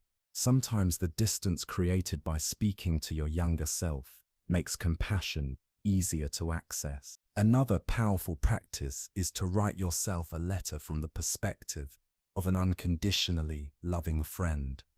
Picture a friend who sees you completely, your flaws, your struggles, your imperfections, but also sees your effort, your growth, your resilience, and your basic humanity. Imagine what this friend would want to remind you of.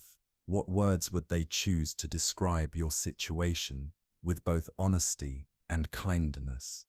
Writing the letter allows you to give voice to a compassion that already exists within you, even if it feels hard to access in the moment.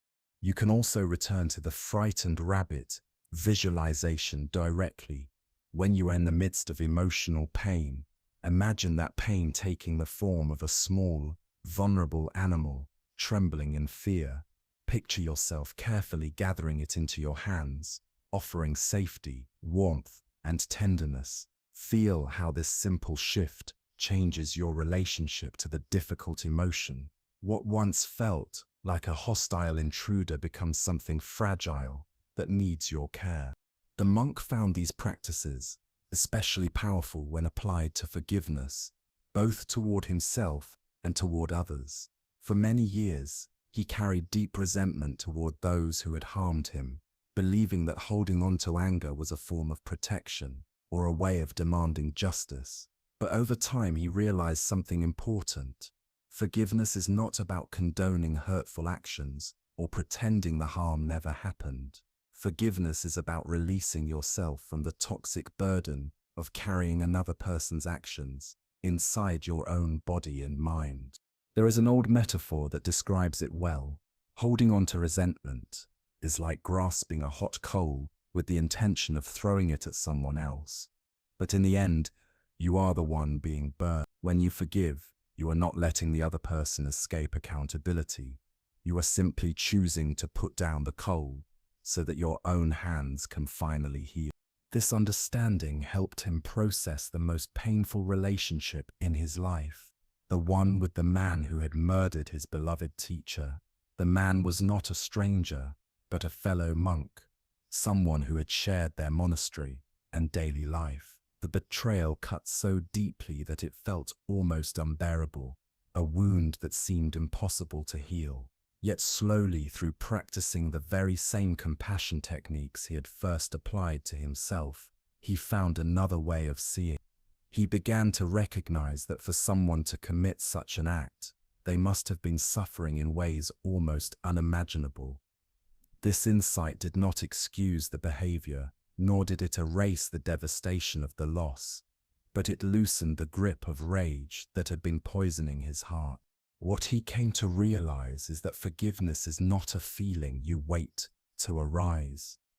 It is a choice, a deliberate act of setting down the burden of another person's actions so you no longer carry their weight in your own body and mind. You do not forgive because you feel like forgiving. You forgive because you long to be free. And the same principle applies to self-forgiveness.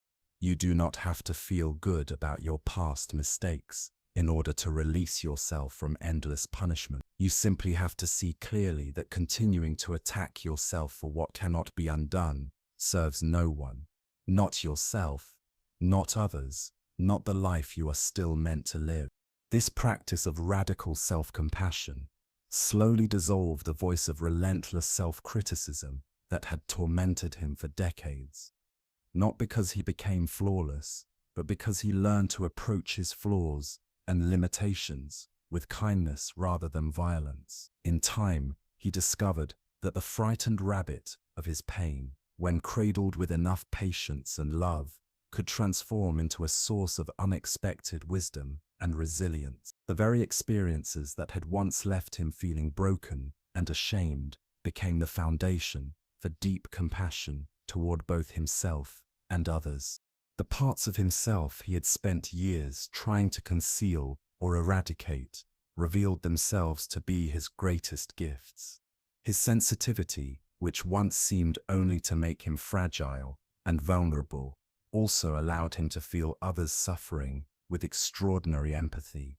His struggles with mental health, once a source of despair, became a wellspring of understanding that enabled him to guide countless others toward their own healing. In this way, what had been the cause of his deepest suffering transformed into the source of his most profound service. This is the quiet revolution of self-compassion. It does not make you soft, weak, or complacent. Rather, it gives you the strength to face reality without hiding behind armor.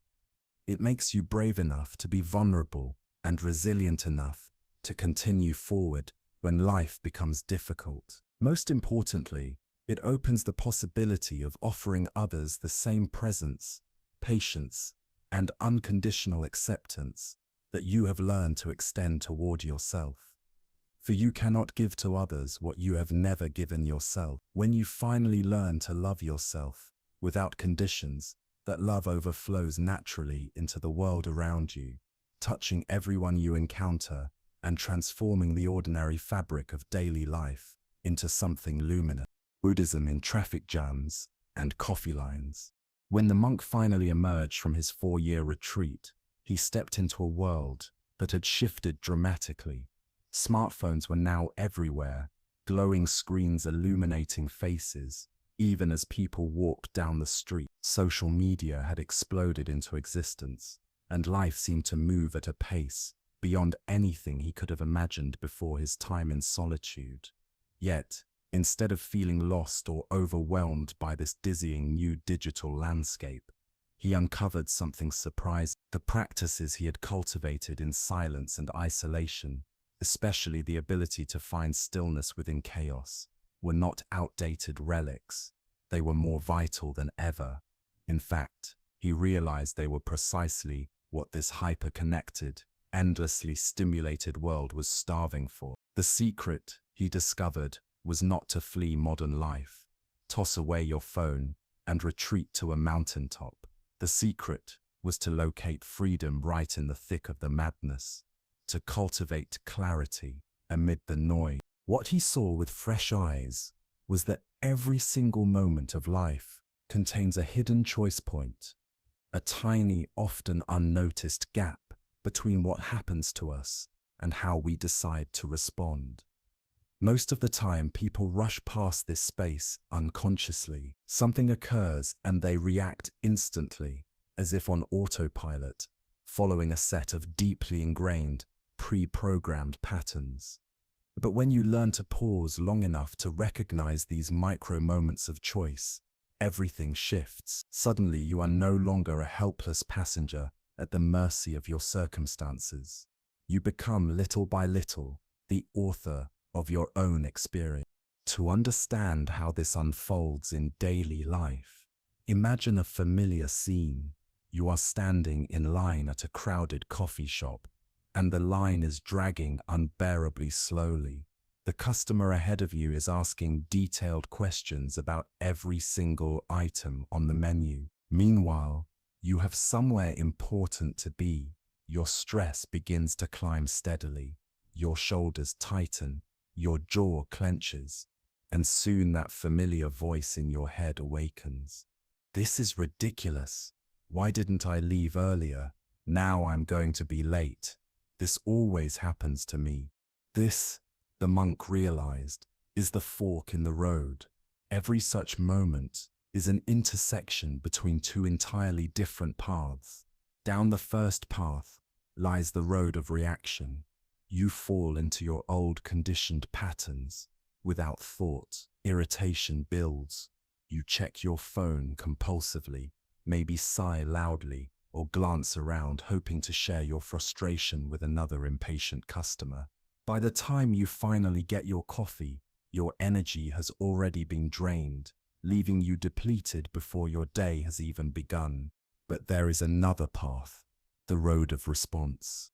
You pause and recognize that this moment, though inconvenient, carries within it an opening. It is an invitation, a chance to practice something that can make you stronger, calmer, and more free. What feels at first like wasted time can actually become sacred time if you choose to meet it differently. This is what the monk learned to do in situations just like this, and it is what you can learn to do as well. Instead of letting irritation spiral or reflexively reaching for your phone, you can begin with something very simple. Feel the ground beneath your feet. Really notice the contact between your shoes and the floor, the way your weight is being fully supported by the solid earth beneath you. At first, this might seem almost too ordinary, too simple to matter, but something remarkable occurs when you redirect your attention away from the endless mental commentary and anchor it in the physical reality of this present moment. You drop out of the story, out of the argument in your head about how things should be, and into the clarity of how things actually are. From there, you can expand the practice. Bring your awareness to your shoulders and see if they have crept up toward your ears in tension. If they have, let them soften and release. Take a gentle, steady breath, and with the exhale, allow your jaw to unclench. These small gestures are not trivial. They signal to your nervous system that you are safe, that there is no immediate danger, that it is okay to relax. Now comes the most powerful shift, reframing the entire situation. Instead of treating this weight as something being stolen from you, imagine it as something being given to you. A few unexpected minutes of stillness within the busyness of your day, a pause you did not have to plan for, schedule, or earn, a gift of space in which you can simply exist, without pressure to achieve or accomplish anything at all.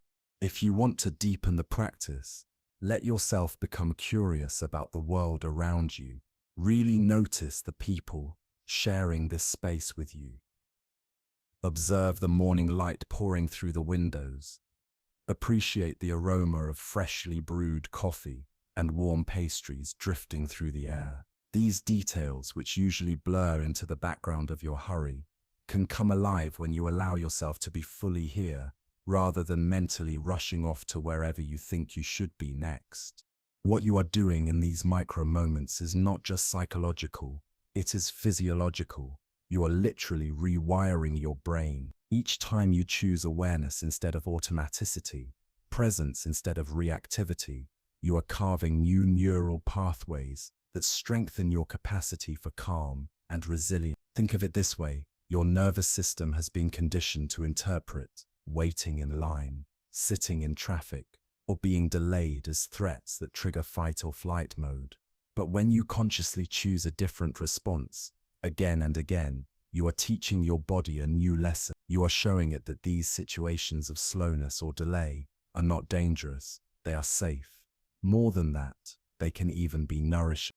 The monk discovered that this practice is not limited to coffee shops.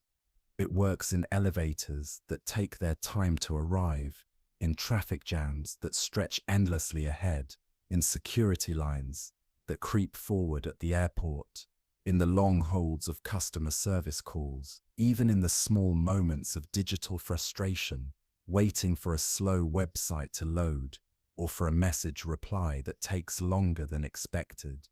Each of these moments that once felt powerless and irritating can be transformed into training grounds for freedom. These moments, which most people instinctively experience as nothing more than frustrating obstacles blocking the flow of their real life, can in fact become doorways into practice. They can serve as living laboratories for cultivating the most valuable skill you will ever develop, the capacity to remain fundamentally okay, regardless of your external circumstances. This is not about denial or pretending things aren't difficult. It is about discovering a deeper kind of freedom, one that does not depend on everything around you, aligning with your preferences. Let me offer you another example of how this can work in practice. Imagine you are driving to work, and without warning, Traffic grinds to a complete halt. Perhaps there has been an accident, or construction has blocked the lanes. Whatever the reason, you are not moving. Your first impulse might be to tighten your grip on the steering wheel, glance anxiously at your phone in search of alternate routes, or maybe even release your frustration by pounding the dashboard. These are natural reactions, the conditioned responses of a nervous system that has learned to equate waiting with danger. But what if, instead of surrendering to irritation, you chose to use this forced pause as a kind of unexpected meditation retreat? Try this. Turn off the radio, let the chatter and noise fall away, and allow yourself to sit in the quiet that remains. Notice what it feels like to suddenly have nowhere to go, nothing you can do, no task to complete. Only this moment to be fully present. Become aware of the sensation of your hands resting on the steering wheel, the solidity of that contact. Then take 3 deliberate, conscious breaths, each one slightly slower and deeper than you normally would allow yourself in the rush of daily life. As you breathe, notice the tension begin to ease, even slightly. Now look around at the other drivers sitting with you in this sea of stillness. Recognize that every single one of them is caught in the same situation. They too likely had plans, deadlines, or destinations they were eager to reach. They too may feel their shoulders tightening, their thoughts racing, their frustration mounting. In that moment of recognition, send a silent offering of goodwill in their direction. A simple thought such as, "May you be safe, may you be at ease." This quiet act of extending compassion outward shifts something profound inside of you. You are no longer just a victim of circumstances. You are stepping into a larger, more generous state of mind, one that sees beyond your own irritation into the shared humanity of everyone around you. Here is where the practice becomes truly fascinating. The monk discovered that, as you repeated these small exercises again and again, an unexpected reversal began to take place. The very situations that once drained him, irritated him, or pushed him into stress became something he actually began to look forward to. Traffic jams transformed into perfect settings for breath meditation. Long lines at stores or airports turned into opportunities to practice patience and mindful presence. Even delayed flights, which most people treat as disasters, became for him gifts of unscheduled time, unexpected retreats in which he could simply sit, breathe, and be still. In this way, he was no longer being controlled by circumstances. The delays, frustrations, and inconveniences that once dictated his mood had been repurposed into an informal meditation practice scattered throughout the fabric of his everyday life. Each waiting room, each standstill in traffic, each pause in a line became a training ground for freedom. This shift from seeing himself as a victim of what was happening to recognizing himself as a practitioner, using each difficulty as a tool, was one of the most empowering transformations he had ever experienced. Because here is the deeper truth. When you stop interpreting difficult circumstances as things happening to you, and instead begin to see them as opportunities to expand your capacity for presence and peace, something extraordinary happens. You discover a kind of fearlessness. Life no longer needs to conform perfectly to your plans in order for you to feel whole. Frustration loses its power over you. And in this state, even the busiest, most unpredictable modern life becomes fertile ground for spiritual practice. But let's keep this grounded. Let's be practical about how you can begin to apply this in your own life. I am not suggesting that you need to transform yourself into some kind of blissed out saint who never feels a flicker of frustration or irritation. You are human, and delays, inconveniences, and interruptions can, of course, be genuinely annoying at times. The point is not to banish every negative emotion, nor is it to pretend that life's disruptions are secretly delightful. The real aim is something far more practical: to develop choice, to cultivate the capacity to create a small but vital space between what happens to you and how you respond to it. Within that space lies your freedom. The more you strengthen it, the more you discover your ability to remain centered, steady, and clear-headed, even when events refuse to unfold according to your plan. One of the most effective ways to train this capacity is through what the monk described as creating phone-free pockets of peace throughout the day. These are small windows of time when, instead of instinctively reaching for your device the moment you have a pause, you consciously choose to simply be present with yourself, with your breath, and with your surroundings. These moments do not require special equipment or long blocks of time. They are already hidden within your daily routine, waiting to be claimed. Imagine, for instance, walking from your car to a building. The habit for many of us is to scroll through messages, check notifications, or distract ourselves with a quick glance at social media. But what if you tried something different? Walk mindfully, feel the texture of each step as your foot meets the ground. Notice the rhythm of your body as it moves. Pay attention to the temperature of the air against your skin, whether it is crisp, warm, or carrying the subtle shifts of the seasons. Look around, not just with your eyes, but with genuine presence.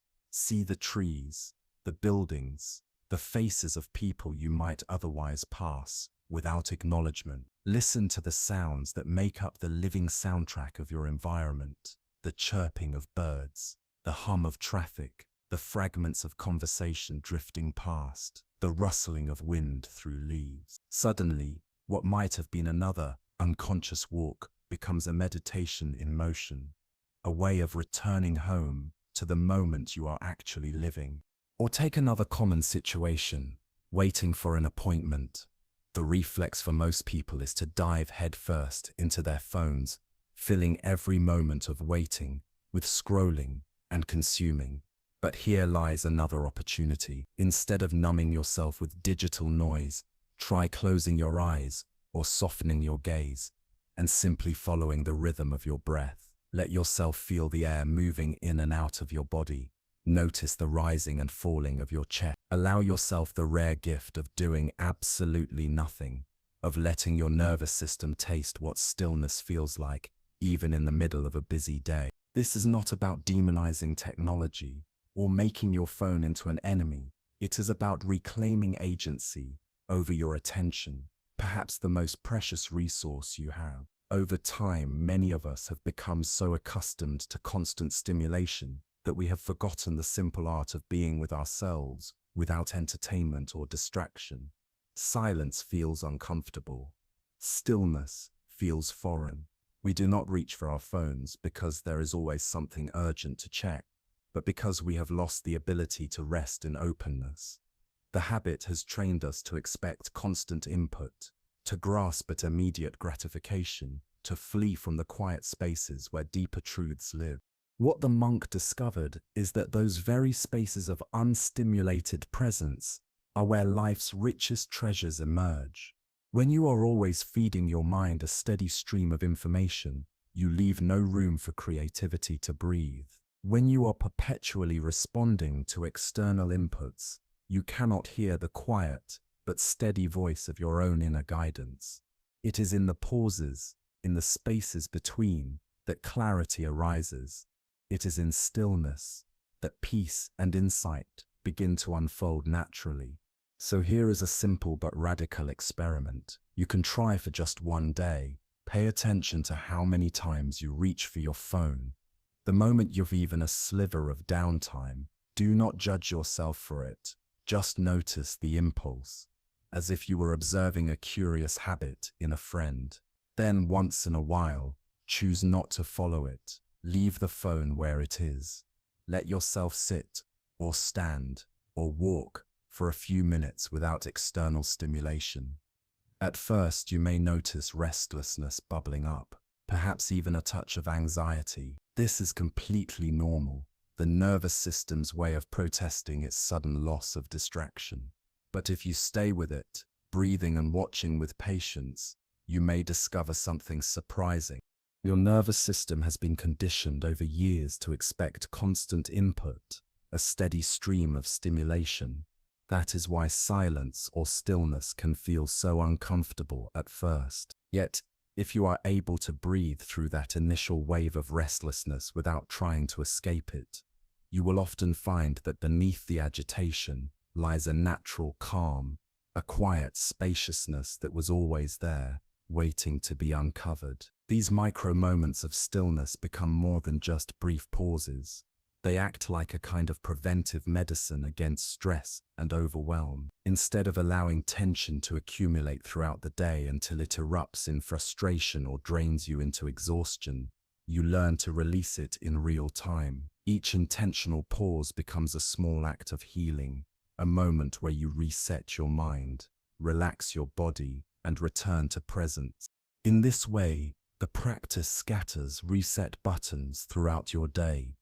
Every time you choose awareness instead of operating on autopilot, every time you respond with calm presence rather than unconscious reactivity, you shift your state. You gift your nervous system permission to let go of its constant state of readiness, that anxious habit of preparing for an emergency that in reality may never come.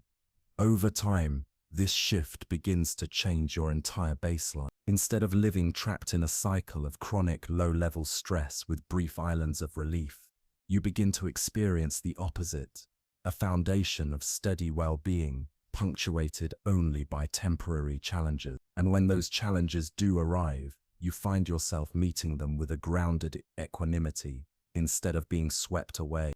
The monk discovered that this principle could be applied to even the simplest, most mundane activities. Washing dishes no longer had to be a chore to rush through. It became a meditation, a chance to feel the warmth of the water against his hands, to notice the smoothness of bubbles gliding across the surface, to be present with a task as ordinary as cleaning a plate. Climbing a staircase transformed into an opportunity to notice the strength of his legs, the rhythm of his breath, the beating of his heart. Eating meals stopped being an unconscious act of consumption done while distracted or lost in thought. It became a practice in tasting, really tasting, the flavors, textures, and nourishment that were already there. Even opening a door could become a mindful experience. There was the feel of the handle under his fingers, the weight of the door as it resisted and gave way, the awareness of motion in what would otherwise have been a forgotten gesture. At first glance, these tiny acts of presence might appear trivial, even insignificant, yet their power lies in their accumulation. Threaded together, they create a radically different quality of engagement with daily life. The world does not need to change for you to feel more alive. You simply need to show up more fully for the world you already inhabit. This is not about forcing every moment to become a heavy-handed spiritual exercise. It is about recognizing that every moment already contains everything you need to feel grounded, awake, and at peace. You do not have to add anything extra. You simply need to stop abandoning the moment that is already here. What makes this approach so transformative is its simplicity. It meets you exactly where you are. There is no requirement to alter your schedule, purchase special equipment, or master complicated techniques. The opportunity for mindfulness is already woven into your day, hiding in plain sight. Right now, in this very moment, you have the ability to choose presence instead of distraction, awareness instead of automaticity. And as you make that choice more often, the transformation unfolds gradually, naturally, almost effortlessly. At the beginning, you may only remember to practice in a scattered way, now and then, when the idea crosses your mind. But the immediate benefits are undeniable. The more you feel the calm, the groundedness, the subtle but powerful sense of control over your emotional state, the more you will want to return to the practice. And soon, these micro moments of mindfulness become less like an effort and more like a way of living. Eventually, this way of being stops feeling like something you need to remember to practice. It begins to flow naturally, like breathing. Over time, mindfulness matures into what Buddhist teachers describe as continuous mindfulness, a steady background awareness that stays alive no matter what is happening in the foreground of your life. This awareness is not loud or dramatic. It is subtle, like the quiet hum beneath a song. Yet, it remains stable and unshaken, even as circumstances rise and fall, even as emotions surge and settle. With this presence, you become someone who can remain centered in the middle of chaos, steady in the face of crisis, calm in the midst of pressure, not because you have banished stress from your life or removed all obstacles, but because you have cultivated an unshakable capacity to meet whatever comes with clarity, compassion, and grace. This was the monk's discovery in the years after his long retreat. Re-entering the world, he did not retreat from its demands or hide from its challenges. He could be just as effective, just as productive, just as engaged as anyone else. Yet beneath all his activity, there was something different, an undercurrent of stillness, a reservoir of peace that nothing external could disturb. It was not a peace that required special conditions. It was not dependent on silence, temples, or mountains. It was carried within him, available in every place, under every circumstance.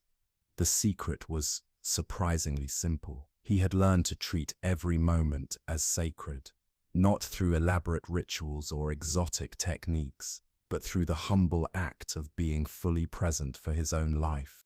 Whether he was teaching meditation to executives burdened by stress, listening compassionately to someone navigating heartbreak, or simply standing in line at the grocery store, his practice was the same. In each case, he was exercising the same fundamental skill, choosing awareness instead of unconsciousness, choosing deliberate response over automatic reaction, choosing presence instead of distraction. This ordinary yet radical shift made every moment a doorway to freedom. But this naturally leads to a deeper question. What is it about these ancient teachings that makes them so transformative? Why is it that in today's world, overflowing with new technologies, new philosophies, and endless tools for personal growth, people still turn to wisdom that is over 2.5 millennia old? Consider this. 2,500 years ago, a young prince named Siddhartha left his palace in search of truth. What he discovered would revolutionize how humanity understands the mind and its capacity, not only for suffering, but for liberation. His realization was not some mystical secret meant only for monks in robes. It was a practical, lived understanding of the patterns that cause us to suffer, patterns of self-criticism, compulsive thinking, clinging, and resistance. And more importantly, he revealed a path to transform those very patterns into freedom. This is why some of the world's most successful people today, those who have seemingly won in the external world, have quietly turned to these timeless practices. Ray Dalio, the legendary founder of one of the largest hedge funds in history, openly acknowledges meditation is the biggest ingredient of whatever success I've had. Mark Benioff, CEO of Salesforce, describes meditation as the most important thing he does each day. Jack Dorsey, co-founder of Twitter and Square, has said that meditation has had more impact on his work than anything else. For them, it is not about exotic spirituality, it is about harnessing the mind's natural potential. They have discovered for themselves what the Buddha taught long ago: the quality of your mind determines the quality of your life. But what exactly were the teachings that created such transformation? At the heart of the Buddha's awakening was a simple but profound framework, known as the Four Noble Truths. This teaching begins not with abstract philosophy, but with a diagnosis of the human condition itself, suffering, and its end. The first truth is that suffering is an inevitable part of existence, but not in the crude, pessimistic way it is often misunderstood. The Buddha made a crucial distinction between pain and suffering. Pain is built into life. None of us can escape illness, aging, loss, and eventually death. These experiences are part of the fabric of existence. Suffering, however, is different. Suffering arises not from pain itself, but from our resistance to it, our clinging, our endless insistence that reality should be other than it is. Pain is unavoidable. Suffering is optional. Suffering, the Buddha explained, is not the same as pain. Pain belongs to life. It is unavoidable, an intrinsic part of being human. But suffering is what we add to pain through the resistance of the mind, through the stories we weave around what has already happened. Self-hatred is perhaps the clearest example of this distinction. Imagine making a mistake or facing a setback.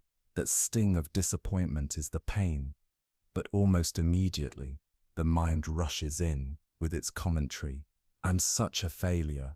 I always ruin things. There's something fundamentally wrong with me. Those thoughts are not the pain itself. They are suffering layered on top of it. Pain is the original event, sharp but fleeting. Suffering is the echo, prolonged by the mind's insistence on replaying the wound. The second noble truth reveals the root of this suffering. The Buddha called it dharma, craving. This isn't mere desire, like wanting a good meal or a comfortable chair. It is the compulsive mental grasping that keeps us forever restless, perpetually seeking something other than what is here right now. We crave pleasure and cling desperately to it when it arises. We resist pain and fight to escape it as quickly as possible. We crave certainty, building elaborate plans and strategies, while recoiling from the raw truth of uncertainty. We even crave a perfected image of ourselves, an ideal version that never stumbles, and in doing so we attack the flawed, vulnerable person we believe we are in this moment. Overthinking is craving dressed in disguise.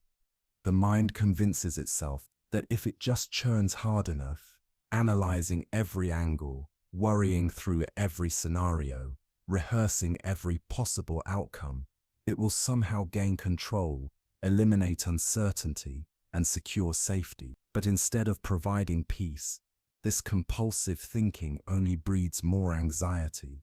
The very activity meant to create control generates the sense of being out of control. It is a fire feeding on itself.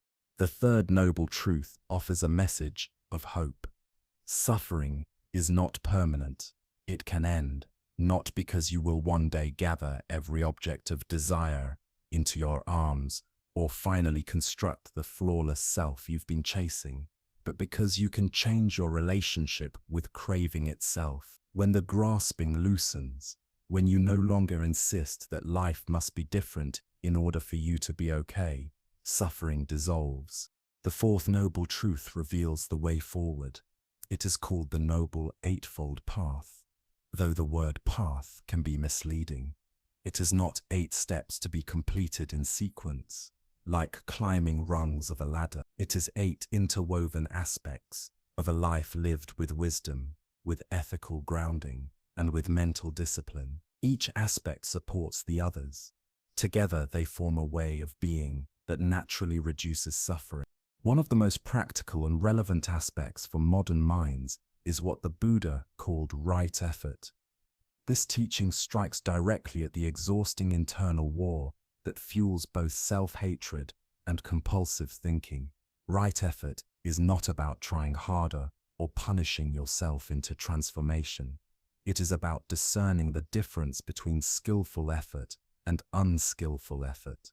Skillful effort is gentle but steady, like tending a garden. You prepare the soil, water the seeds, remove weeds, and provide sunlight. You create the right conditions, but you do not yank on the plants to force them to bloom. Growth happens when it is ready. Unskillful effort, on the other hand, is exactly that, trying to pull flowers upward, to make them taller, demanding immediate results, forcing life to obey your impatience. Most people, without realizing it, approach their inner struggles with unskillful effort. They attempt to bully the mind into silence, to force negative thoughts to stop, to demand that emotions vanish, or to expect sudden enlightenment by sheer willpower. This approach only multiplies tension. Instead of reducing suffering, it sharpens it. Steve Jobs, who immersed himself in Zen Buddhism throughout his life, grasped this principle deeply. If you try to calm the mind, it only makes it worse, he once said, but over time, it does calm. His philosophy of minimalist design reflected this same wisdom. Clarity arises not by force, but by patiently discerning what is essential and letting go of the rest. Another aspect of the Eightfold Path that transforms the inner landscape of self-hatred is right speech. At first glance, people interpret this as a guideline for how we communicate with others, but Buddhism emphasizes that it also applies to the conversations we hold with ourselves. Words, whether spoken aloud or silently repeated, carry enormous power to shape perception. They are not neutral, they program the nervous system, shaping the emotional reality you inhabit. When you feed yourself a steady diet of harsh, cruel self-talk, you are literally wiring your body and mind to experience the world as harsh and cruel. Right speech toward oneself means learning to speak inwardly with the same honesty and kindness you would offer to a dear friend. It means you can acknowledge areas of growth without tearing yourself down. You can name mistakes without branding yourself a failure. You can aspire to evolve without despising who you are now.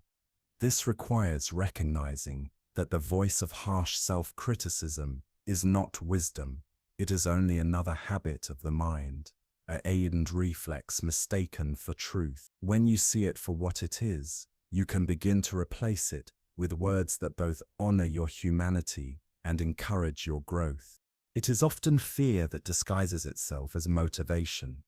Beneath the drive to perfect ourselves, to anticipate every outcome, to push harder and harder, there is usually a frightened voice whispering that if we do not perform flawlessly, we will not be safe or loved. Buddhism names these ingrained tendencies, mental formations, the habitual patterns of thought and emotion that arise automatically in the mind. Self-criticism, compulsive worry, and relentless striving are examples of these formations. They often take root in childhood, when survival depended on anticipating threats, pleasing authority figures, or meeting expectations in order to secure a sense of belonging. What once served as protection can become a prison when carried unexamined into adulthood. The Buddha taught that these mental formations are not permanent flaws, but habits, and habits can be transformed.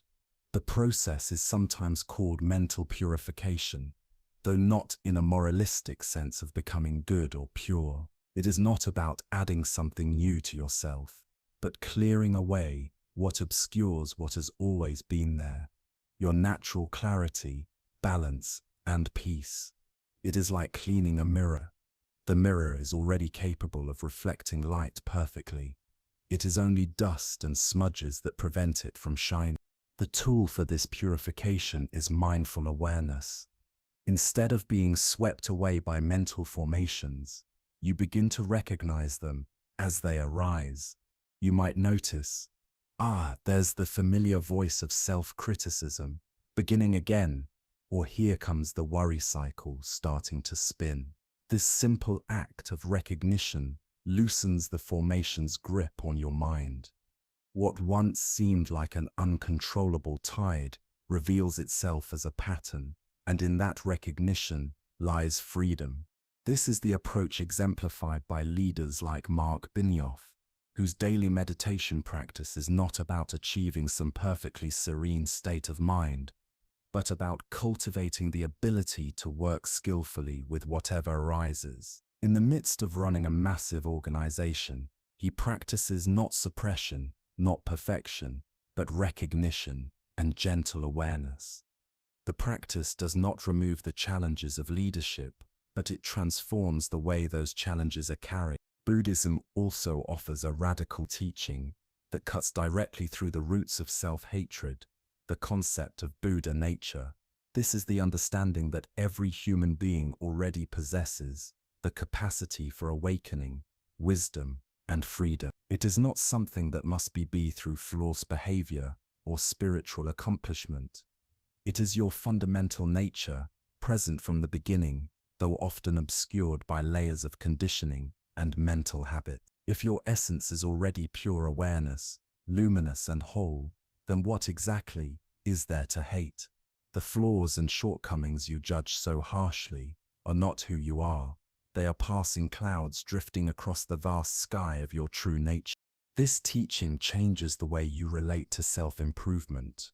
You can still work on refining behaviors, learning skills, or cultivating virtues, but you no longer need to wage war on yourself in the process.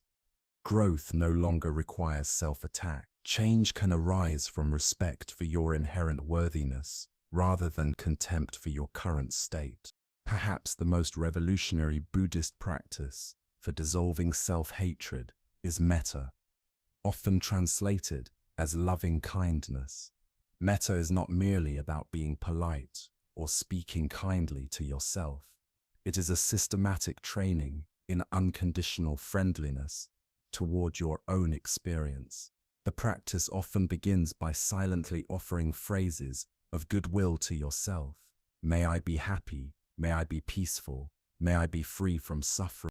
For someone deeply entangled in self-hatred, this may feel almost unbearable at first. The words may seem hollow or false, and the mind may resist with cynicism. Yet the practice is not about forcing belief, but about planting seeds. Like water dripping steadily on stone, over time the repetition wears away the hardness. Slowly, something softens. Buddhism teaches that your fundamental nature is not the voice of criticism or fear. At its core, your mind is already spacious, compassionate awareness. Self-hatred is not your essence. It is a learned pattern, a distortion, like clouds covering the sun. Metta practice helps you remember what has always been true, that beneath the noise of judgment and fear lies a basic okayness, a quiet dignity, an inherent goodness. As this recognition grows, self-hatred loses its foundation, and what emerges is not arrogance or complacency, but a natural compassion that embraces both yourself and others. The traditional practice of loving kindness does not end with oneself. Once the heart has been softened with goodwill to one's own being, the practice naturally extends outward, to loved ones, to neutral acquaintances, to difficult people, and eventually to all beings everywhere without exception. This expansion is not only an act of altruism, it is also profoundly transformative on a psychological level.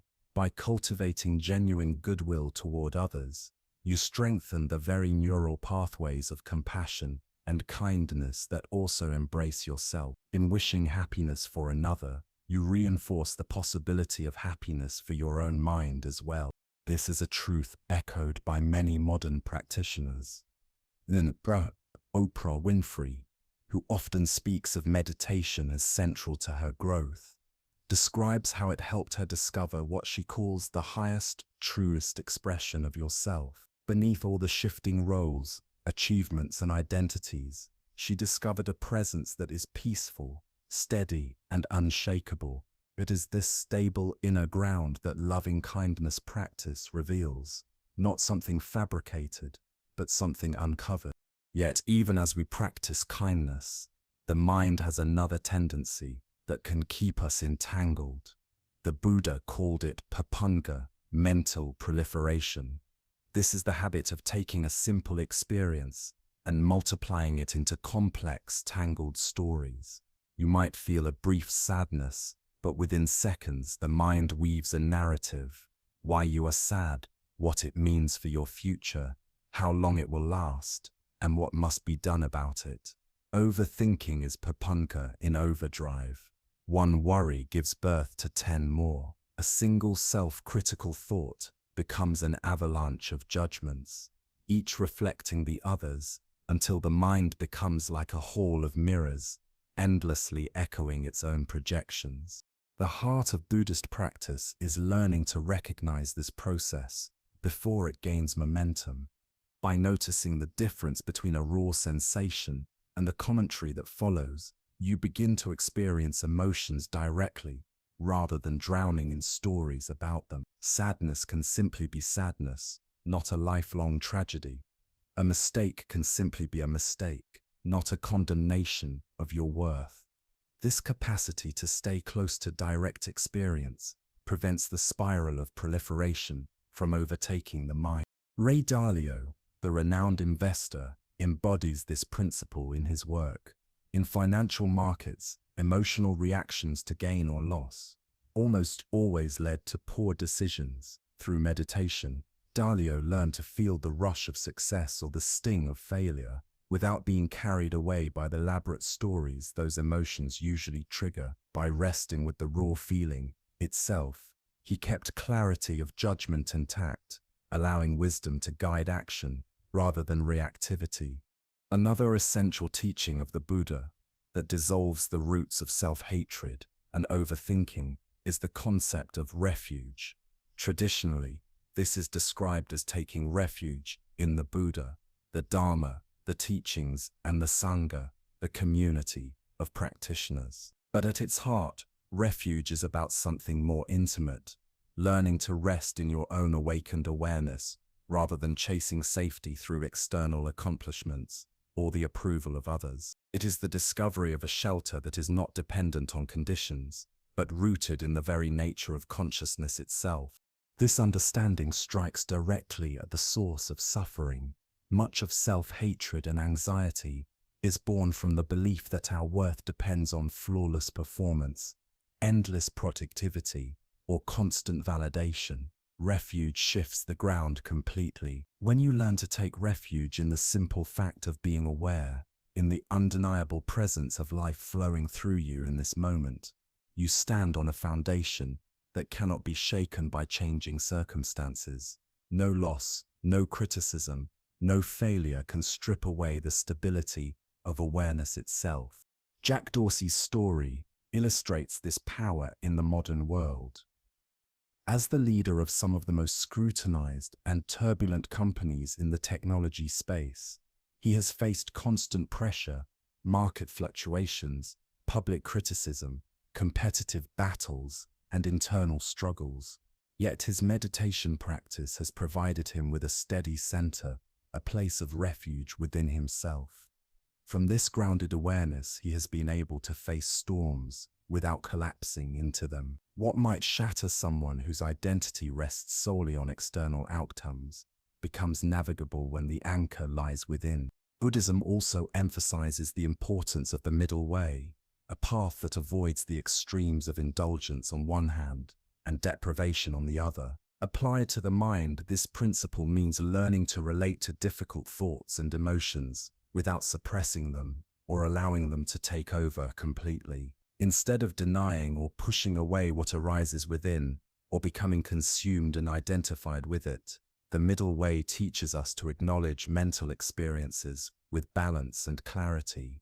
This approach is especially vital when working with self-criticism. The goal is not to erase all forms of self-evaluation, because reflection and accountability are necessary for growth, but to prevent those evaluations from sliding into harsh judgment and destructive inner attacks. With practice, you develop discernment, the capacity to recognize when self-reflection is constructive and when it turns into unnecessary self-punishment.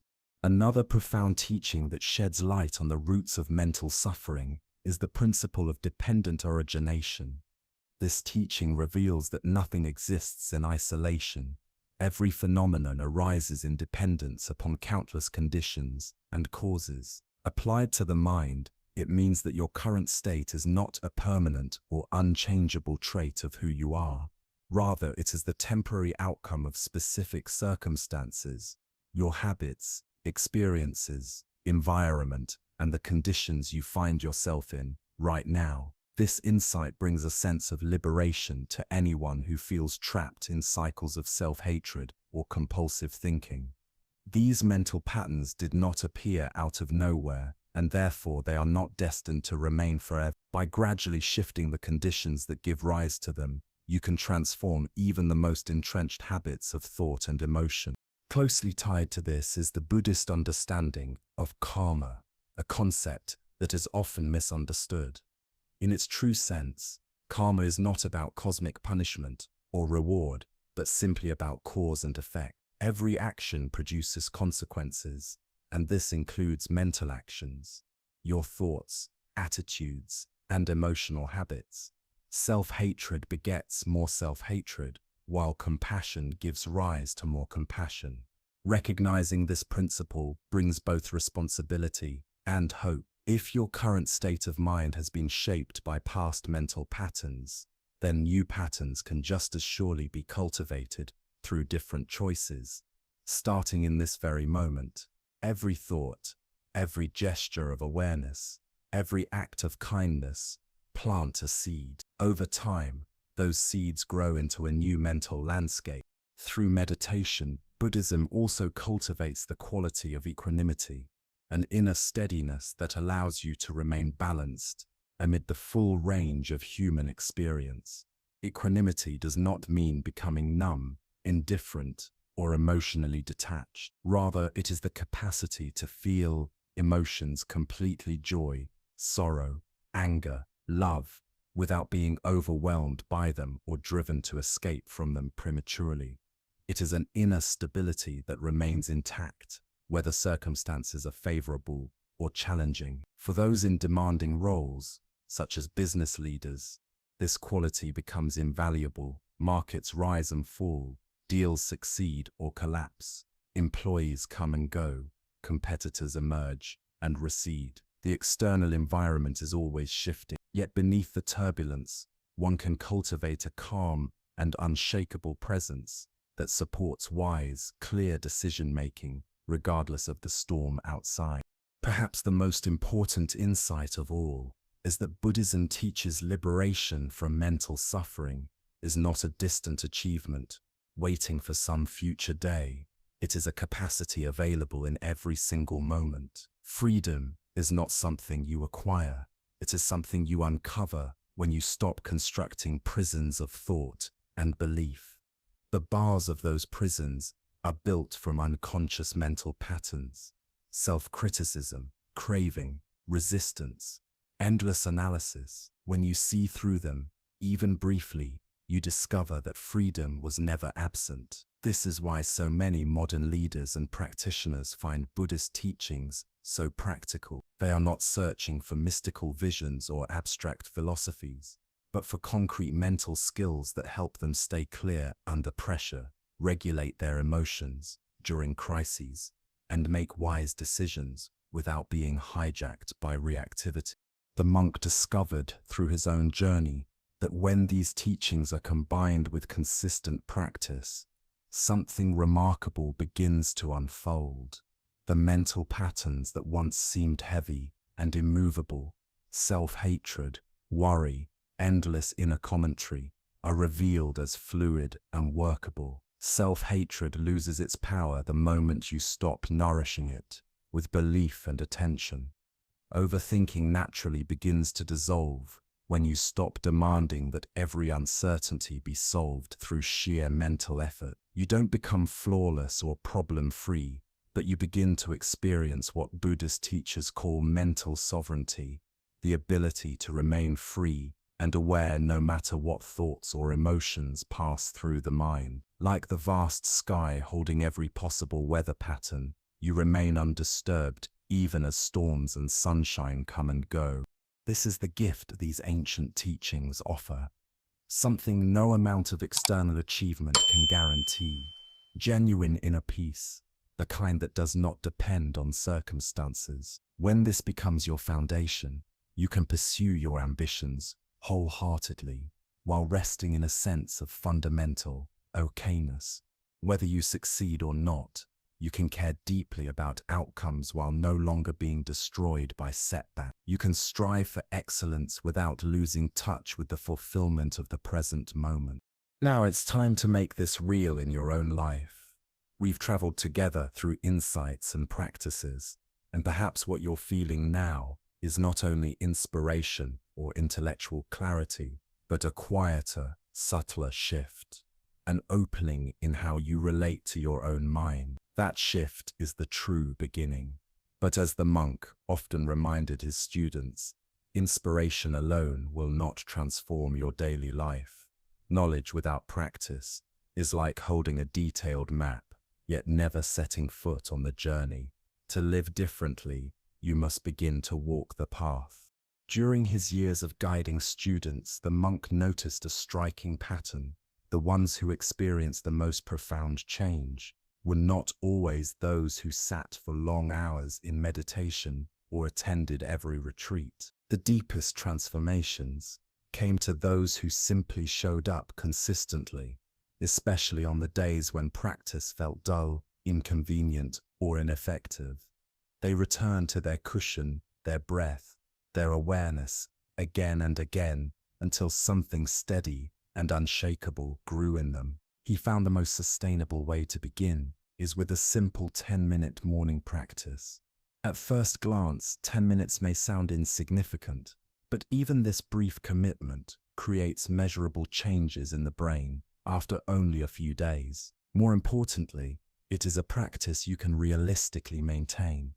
An hour of meditation once a week cannot compare to 10 minutes every morning. Consistency outweighs duration. Why morning? There are both practical and physiological reasons. On a practical level, morning is the one time of day you usually have the most control. As the hours unfold, unexpected demands, responsibilities, and the needs of others tend to claim your time and energy. By beginning your day with mindfulness, you create an anchor of stability that carries through whatever unfolds later. On a physiological level, morning practice helps set the tone of your nervous system, shifting you into a state of calm, clarity, and grounded presence before the stresses of the day begin. Those first minutes after you wake up belong fully to you. Physiologically, your body is already primed. Cortisol levels naturally rise in the morning to prepare you for the day ahead. But without awareness, that surge can leave you tense or hurried before you've even faced your first real challenge. Beginning with meditation brings those stress hormones into balance and establishes calm as your baseline. You are, in essence, setting the tone for the entire day ahead. Here is how to structure this simple yet powerful 10-minute practice. Begin by finding a quiet space where you will not be disturbed. It doesn't have to be elaborate. A small corner of your bedroom, a chair in the living room, or even the edge of your bed will serve perfectly. Sit comfortably, allowing your spine to rest in a natural, upright position. There's no need to force yourself into a cross-legged posture unless it feels right for you. Comfort and ease are more important than formality. Before closing your eyes, pause to set an intention. This is not about dictating what you want to achieve or insisting on a particular feeling. Instead, it is a simple remembrance of why you are here. Placing your hand gently on your heart, you might silently say, I am doing this practice not only for my own well-being, but for all those whose lives I touch.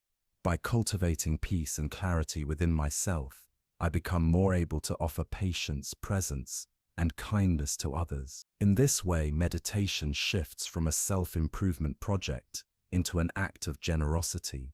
On the mornings when practice feels heavy or difficult, this compassionate intention can give you strength. You're not just sitting for yourself, you are sitting for everyone who benefits when you show up with a calmer, kinder presence. Now turn your awareness inward. Feel the simple weight of your hands resting wherever they are. Notice your shoulders and invite them to soften naturally. There is no need to force relaxation. Just allow it to happen as if loosening a knot. From here, Bring attention to the front of your body, noticing the natural rhythm of your breathing.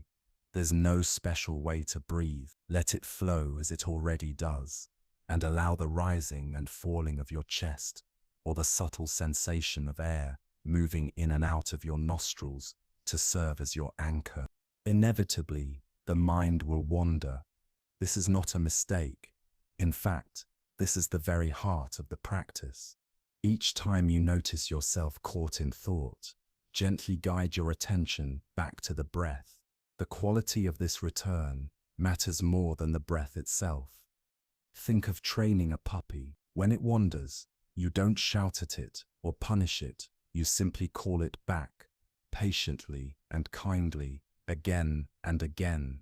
In the same way, treat your attention with tenderness. The repetition of this gentle return is what slowly trains the mind to stay present. After about 8 minutes of breath-focused awareness, close your practice with another brief moment of intention.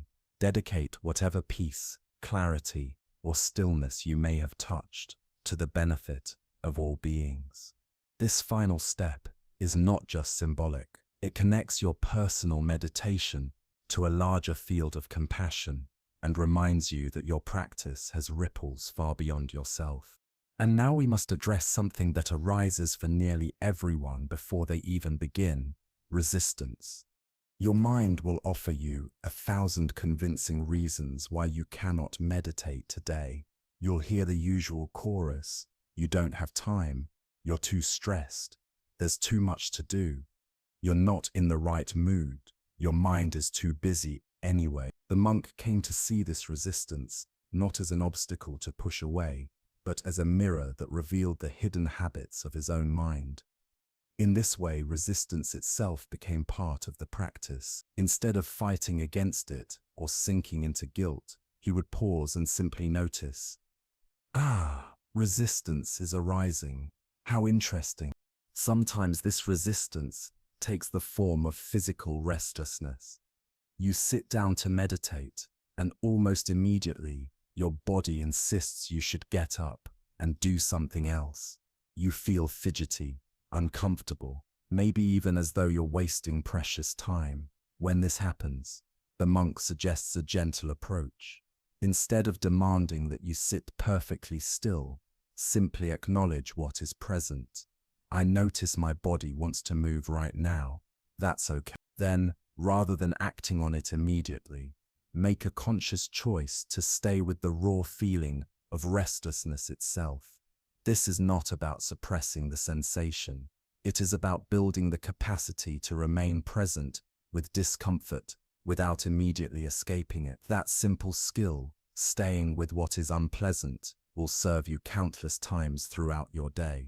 At other times, resistance shows up in the form of mental arguments against meditation itself. Thoughts like, "This is stupid, it isn't working, I should be doing something productive instead." When these voices arise, the instruction is the same as with any other thought in meditation. Notice them, acknowledge them. There's doubt arising, and gently return your attention to the breath. There is no need to argue with these thoughts or to convince yourself they are false. The point is not to win the argument. The point is to practice not being ruled by the argument at all. This leads to one of the most important lessons the monk ever received about meditation. There is no such thing as a bad session. His teacher told him something that shifted his entire relationship to practice. A meditation where your mind is calm and steady, and a meditation where your mind is restless and distracted, are equally valuable. At first, this seems counterintuitive, but think of it this way. If you went to the gym and the weights felt heavy, would you call that a failed workout? Of course not. The resistance itself is what strengthens the muscles. The same is true with the mind. On days when your thoughts race and your attention scatters, you are not failing, you are receiving a more challenging workout. Every single time you notice that you've wandered off and gently bring your attention back to the breath, you are strengthening the very capacity meditation is meant to cultivate. Calm sessions and stormy sessions are both perfect opportunities. The practice is not about achieving a particular state, but about transforming your relationship to whatever state happens to arise. This understanding is crucial because it dissolves one of the most common obstacles to consistency, the belief that meditation only works when it feels good. Many people give up after only a few sessions because they expect to feel instantly calmer, more focused, or at peace. When those feelings do not arise right away, they assume they are doing something wrong or that meditation simply does not work for them. But meditation is not meant to be a feel-good activity in the way most imagine. It is much more like brushing your teeth. You do not brush your teeth because it feels incredible in the moment. You do it because, over time, it protects your health. The benefits of meditation are similar. They accumulate gradually, often beneath the surface of immediate awareness. You might not notice a dramatic difference from one day to the next. But after several weeks of consistent practice, you may suddenly realize that you are meeting stress in a different way. The harsh voice of self-criticism may feel softer. You may find yourself pausing before reacting in tense situations. These are small shifts, but they create profound changes in the overall quality of your daily life. Developing consistency without forcing yourself requires what Buddhist teachers call intelligent effort. This means you do not rely solely on willpower. Instead, you approach practice strategically by removing unnecessary obstacles. One simple method is to prepare everything the night before. Choose the place where you will sit, perhaps laying out a cushion or folding a blanket. Set aside anything you need, so in the morning you have no decisions to make. The fewer choices in front of you, the more likely you are to follow through. Begin with a commitment that feels realistic and achievable. If 10 minutes feels daunting, start with 5. If even 5 feels like too much, start with 3. It is far better to meditate for 3 minutes each day for an entire month than to meditate for 20 minutes twice and then give up altogether. Another helpful approach is to link your practice to something you already do without fail. Perhaps you always drink a cup of coffee in the morning. You could decide that meditation comes first, even just for a few minutes, before that first sip. This creates what psychologists call a habit stack, attaching a new behavior to an existing routine, so it becomes almost automatic. And of course, there will be days when you miss your practice. Everyone misses. The monk observed that the people who sustained meditation over the long term were not those who never skipped a session, but those who could miss a day or even a week and still return without drowning in guilt or giving up altogether. When you do miss a session, practice speaking to yourself the way you would to a dear friend. Instead of scolding yourself, say gently, "I missed my meditation this morning. That's okay. I'm human.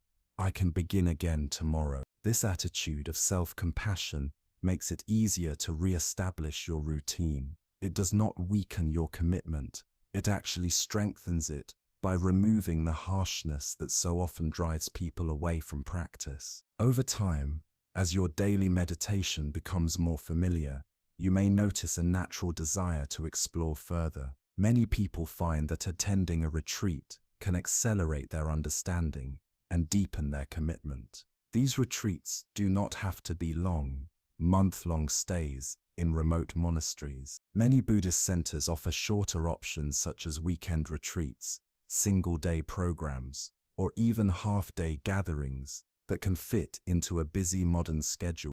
The value of attending a retreat does not lie in its duration, but in the opportunity to practice in a supportive environment, alongside experienced teachers and fellow practitioners. There is something profoundly powerful about sitting in a room filled with people who are all engaging in the same work of training the mind.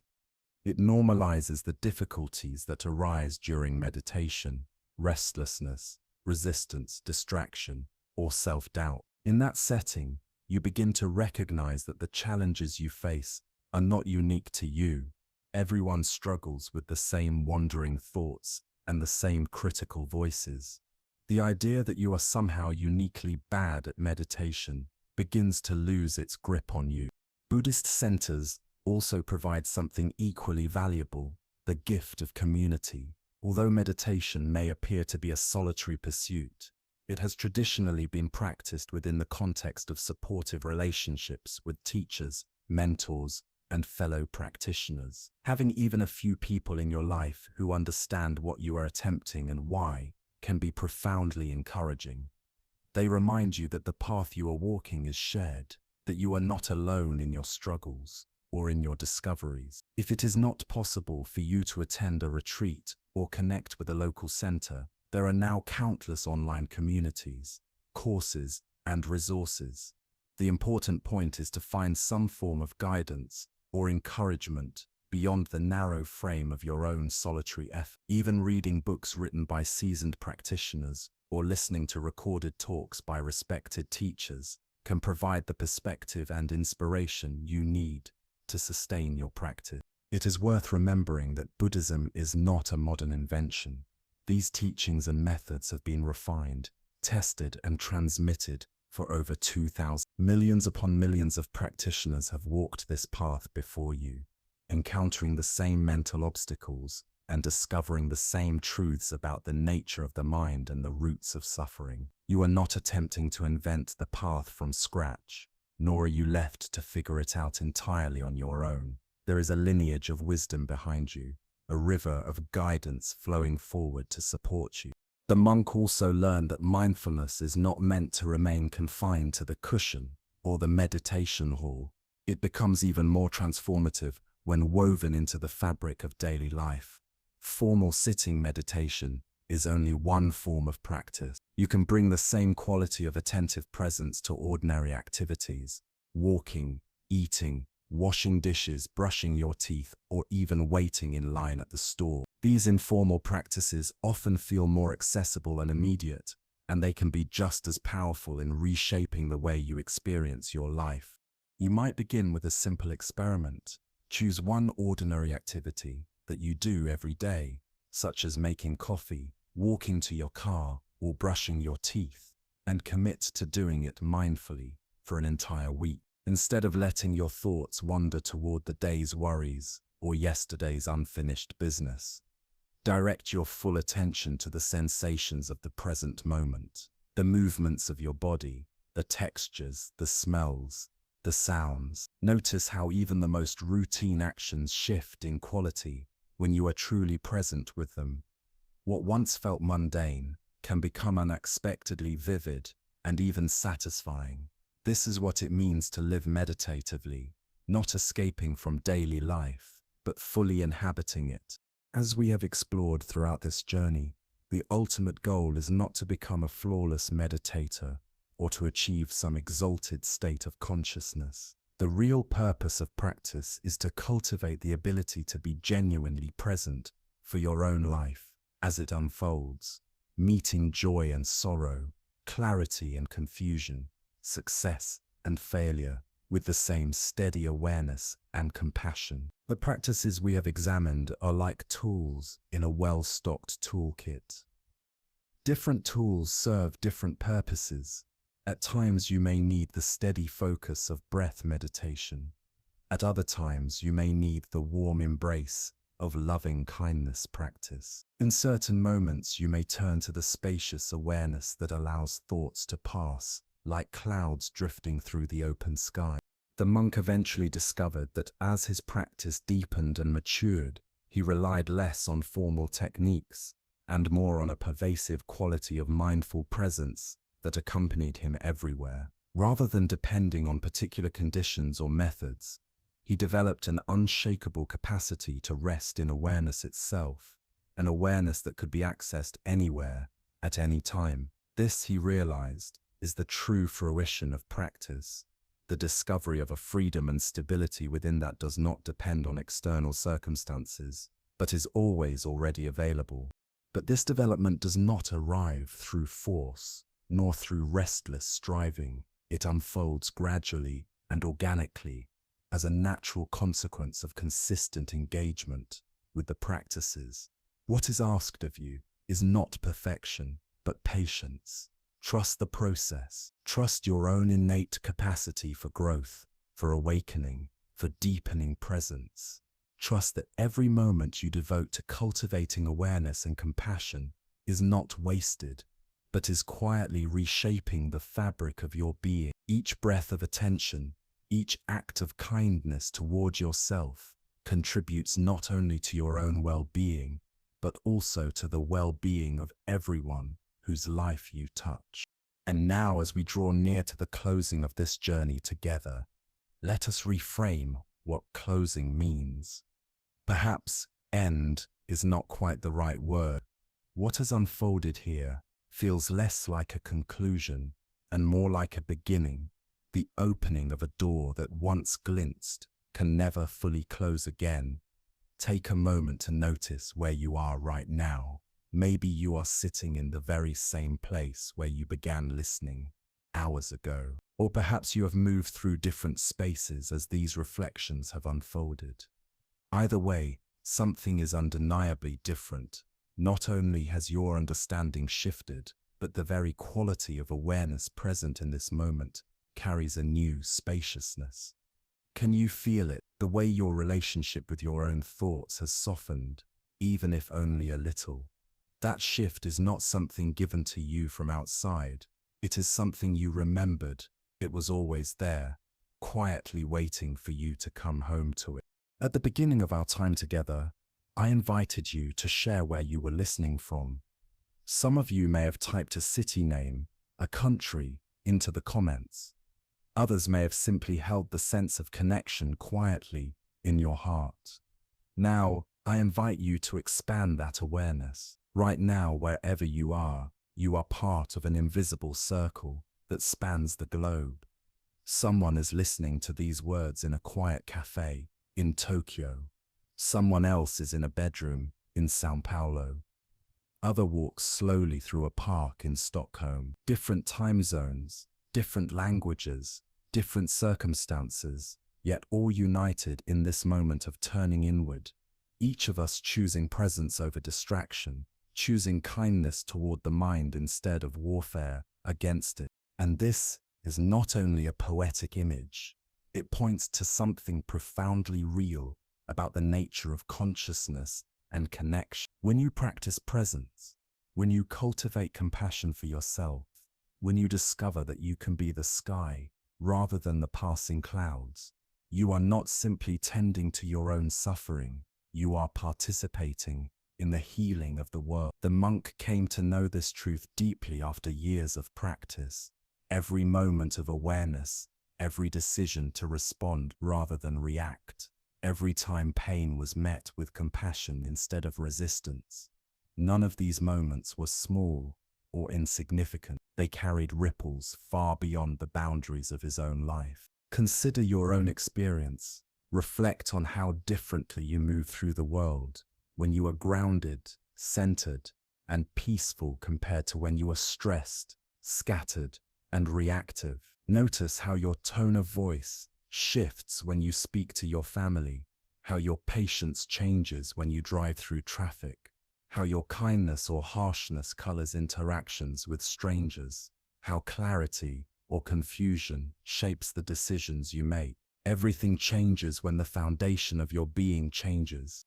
The person who serves you coffee, the colleague you pass in the hallway, the child who catches a glimpse of you walking down the street, all of them encounter not just you but the quality of presence you carry. This subtle shift in how you show up is what Buddhists call merit, the wholesome energy generated through mindful actions and chastened intentions.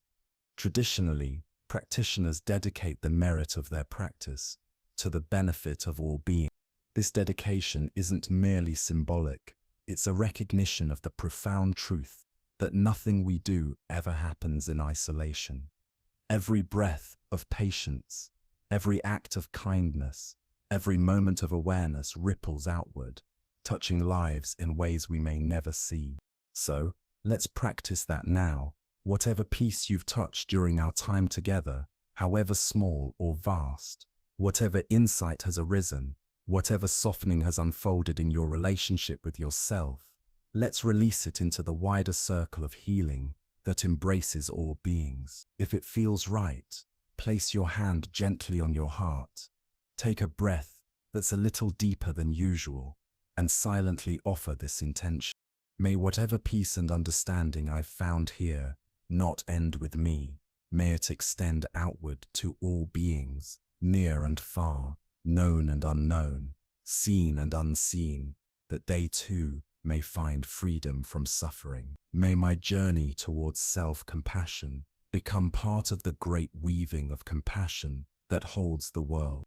This dedication isn't about heroic gestures or saving the planet in one sweep. It's about honoring the truth that your peace is never just yours. When you are less reactive, your children feel safer. When you are more patient, those around you can breathe more easily. When you stop waging war against yourself, you naturally stop waging war against others. The ripples spread silently. The person who feels heard because you were truly present might go home and be gentler with their partner. That partner, in turn, might have more patience with a child. That child might carry that sense of kindness into the classroom, where another student, uplifted by a smile or a gesture of care, carries it onward still. This is how the world heals, not through perfect saints or grand proclamations, but through ordinary human beings, choosing again and again to treat themselves and others with a little more compassion. And perhaps, as we near the close of our time together, you feel a quiet worry arise, a voice wondering, will I be able to hold on to this? Will the calm I feel now vanish once I return to the noise and demands of daily life? If that voice is present, know that it's completely natural. And here's the truth. You don't need to hold on to anything. You don't need to cling to a particular state of peace or memorize every teaching word for word. What has awakened in you is not fragile. It isn't something that can be lost. It is the capacity itself, the seed of presence, the spark of awareness that is always here, waiting for you to notice it again. This ability to meet your experience with awareness rather than unconscious reactivity is not something that can ever be taken from you. At times it may seem hidden, covered by the familiar fog of busyness and worry. It may appear to vanish beneath layers of stress, distraction, and self-doubt. But like the sun concealed by clouds, it never truly disappears.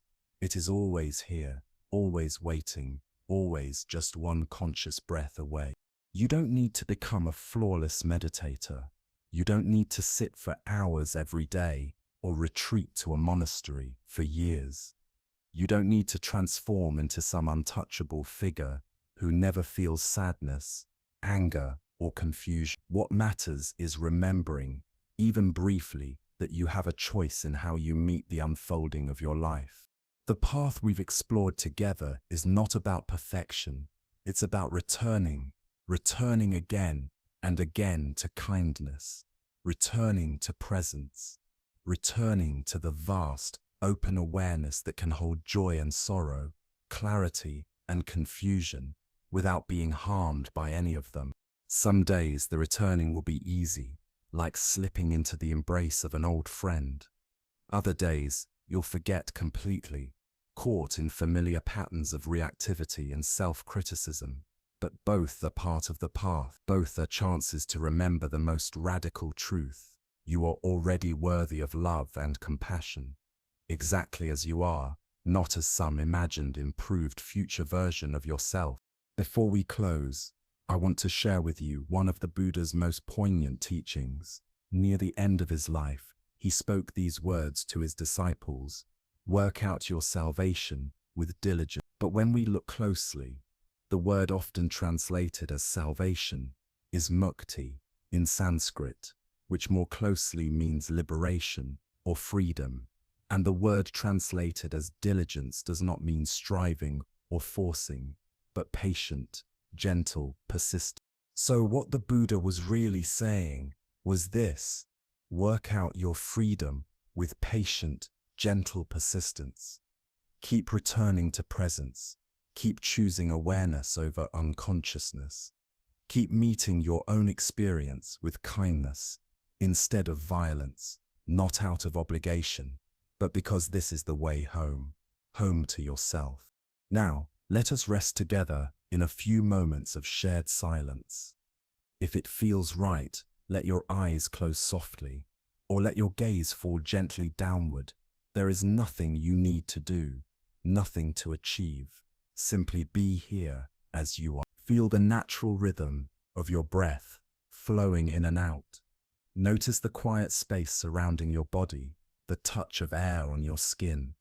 Allow yourself to rest in this moment as tenderly as you might welcome a beloved friend who has finally returned after a long and weary journey.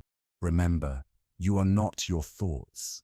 You are not your emotions. You are not defined by your past or bound by your future.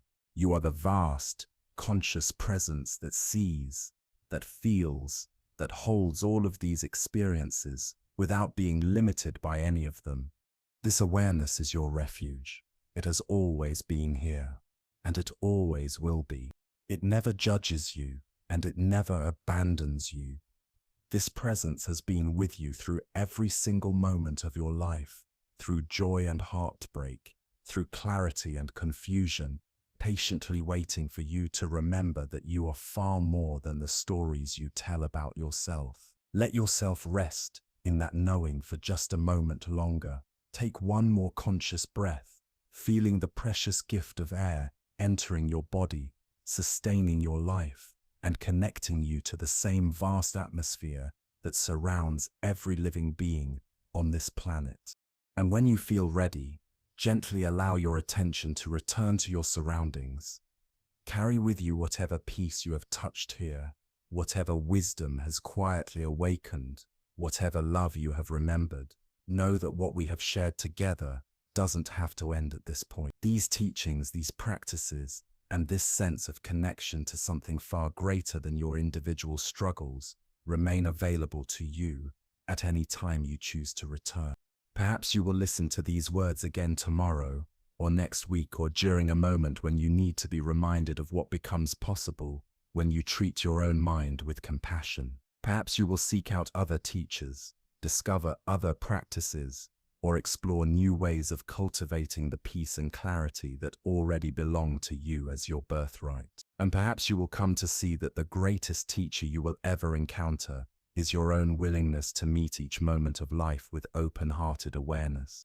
However your journey unfolds from here, please remember this: you are part of an ancient lineage of seekers and practitioners who discovered again and again that freedom from suffering is possible, not by getting everything you desire or by becoming someone else, but by learning to befriend the very consciousness that you already are. The circle of healing continues endlessly. Your presence in this moment adds strength to it. Your kindness nourishes it. Your willingness to return again and again to awareness and compassion allows it to grow and ripple outward in ways you may never fully see. So thank you for sharing this time with me, for your courage in exploring these often hidden inner landscapes, and for your commitment not only to your own well-being, but to the well-being of all beings everywhere. May you carry this knowing gently in your heart. May it guide you when life feels heavy, and may it remind you that the path of returning is always available, always just one breath away. Until we meet again.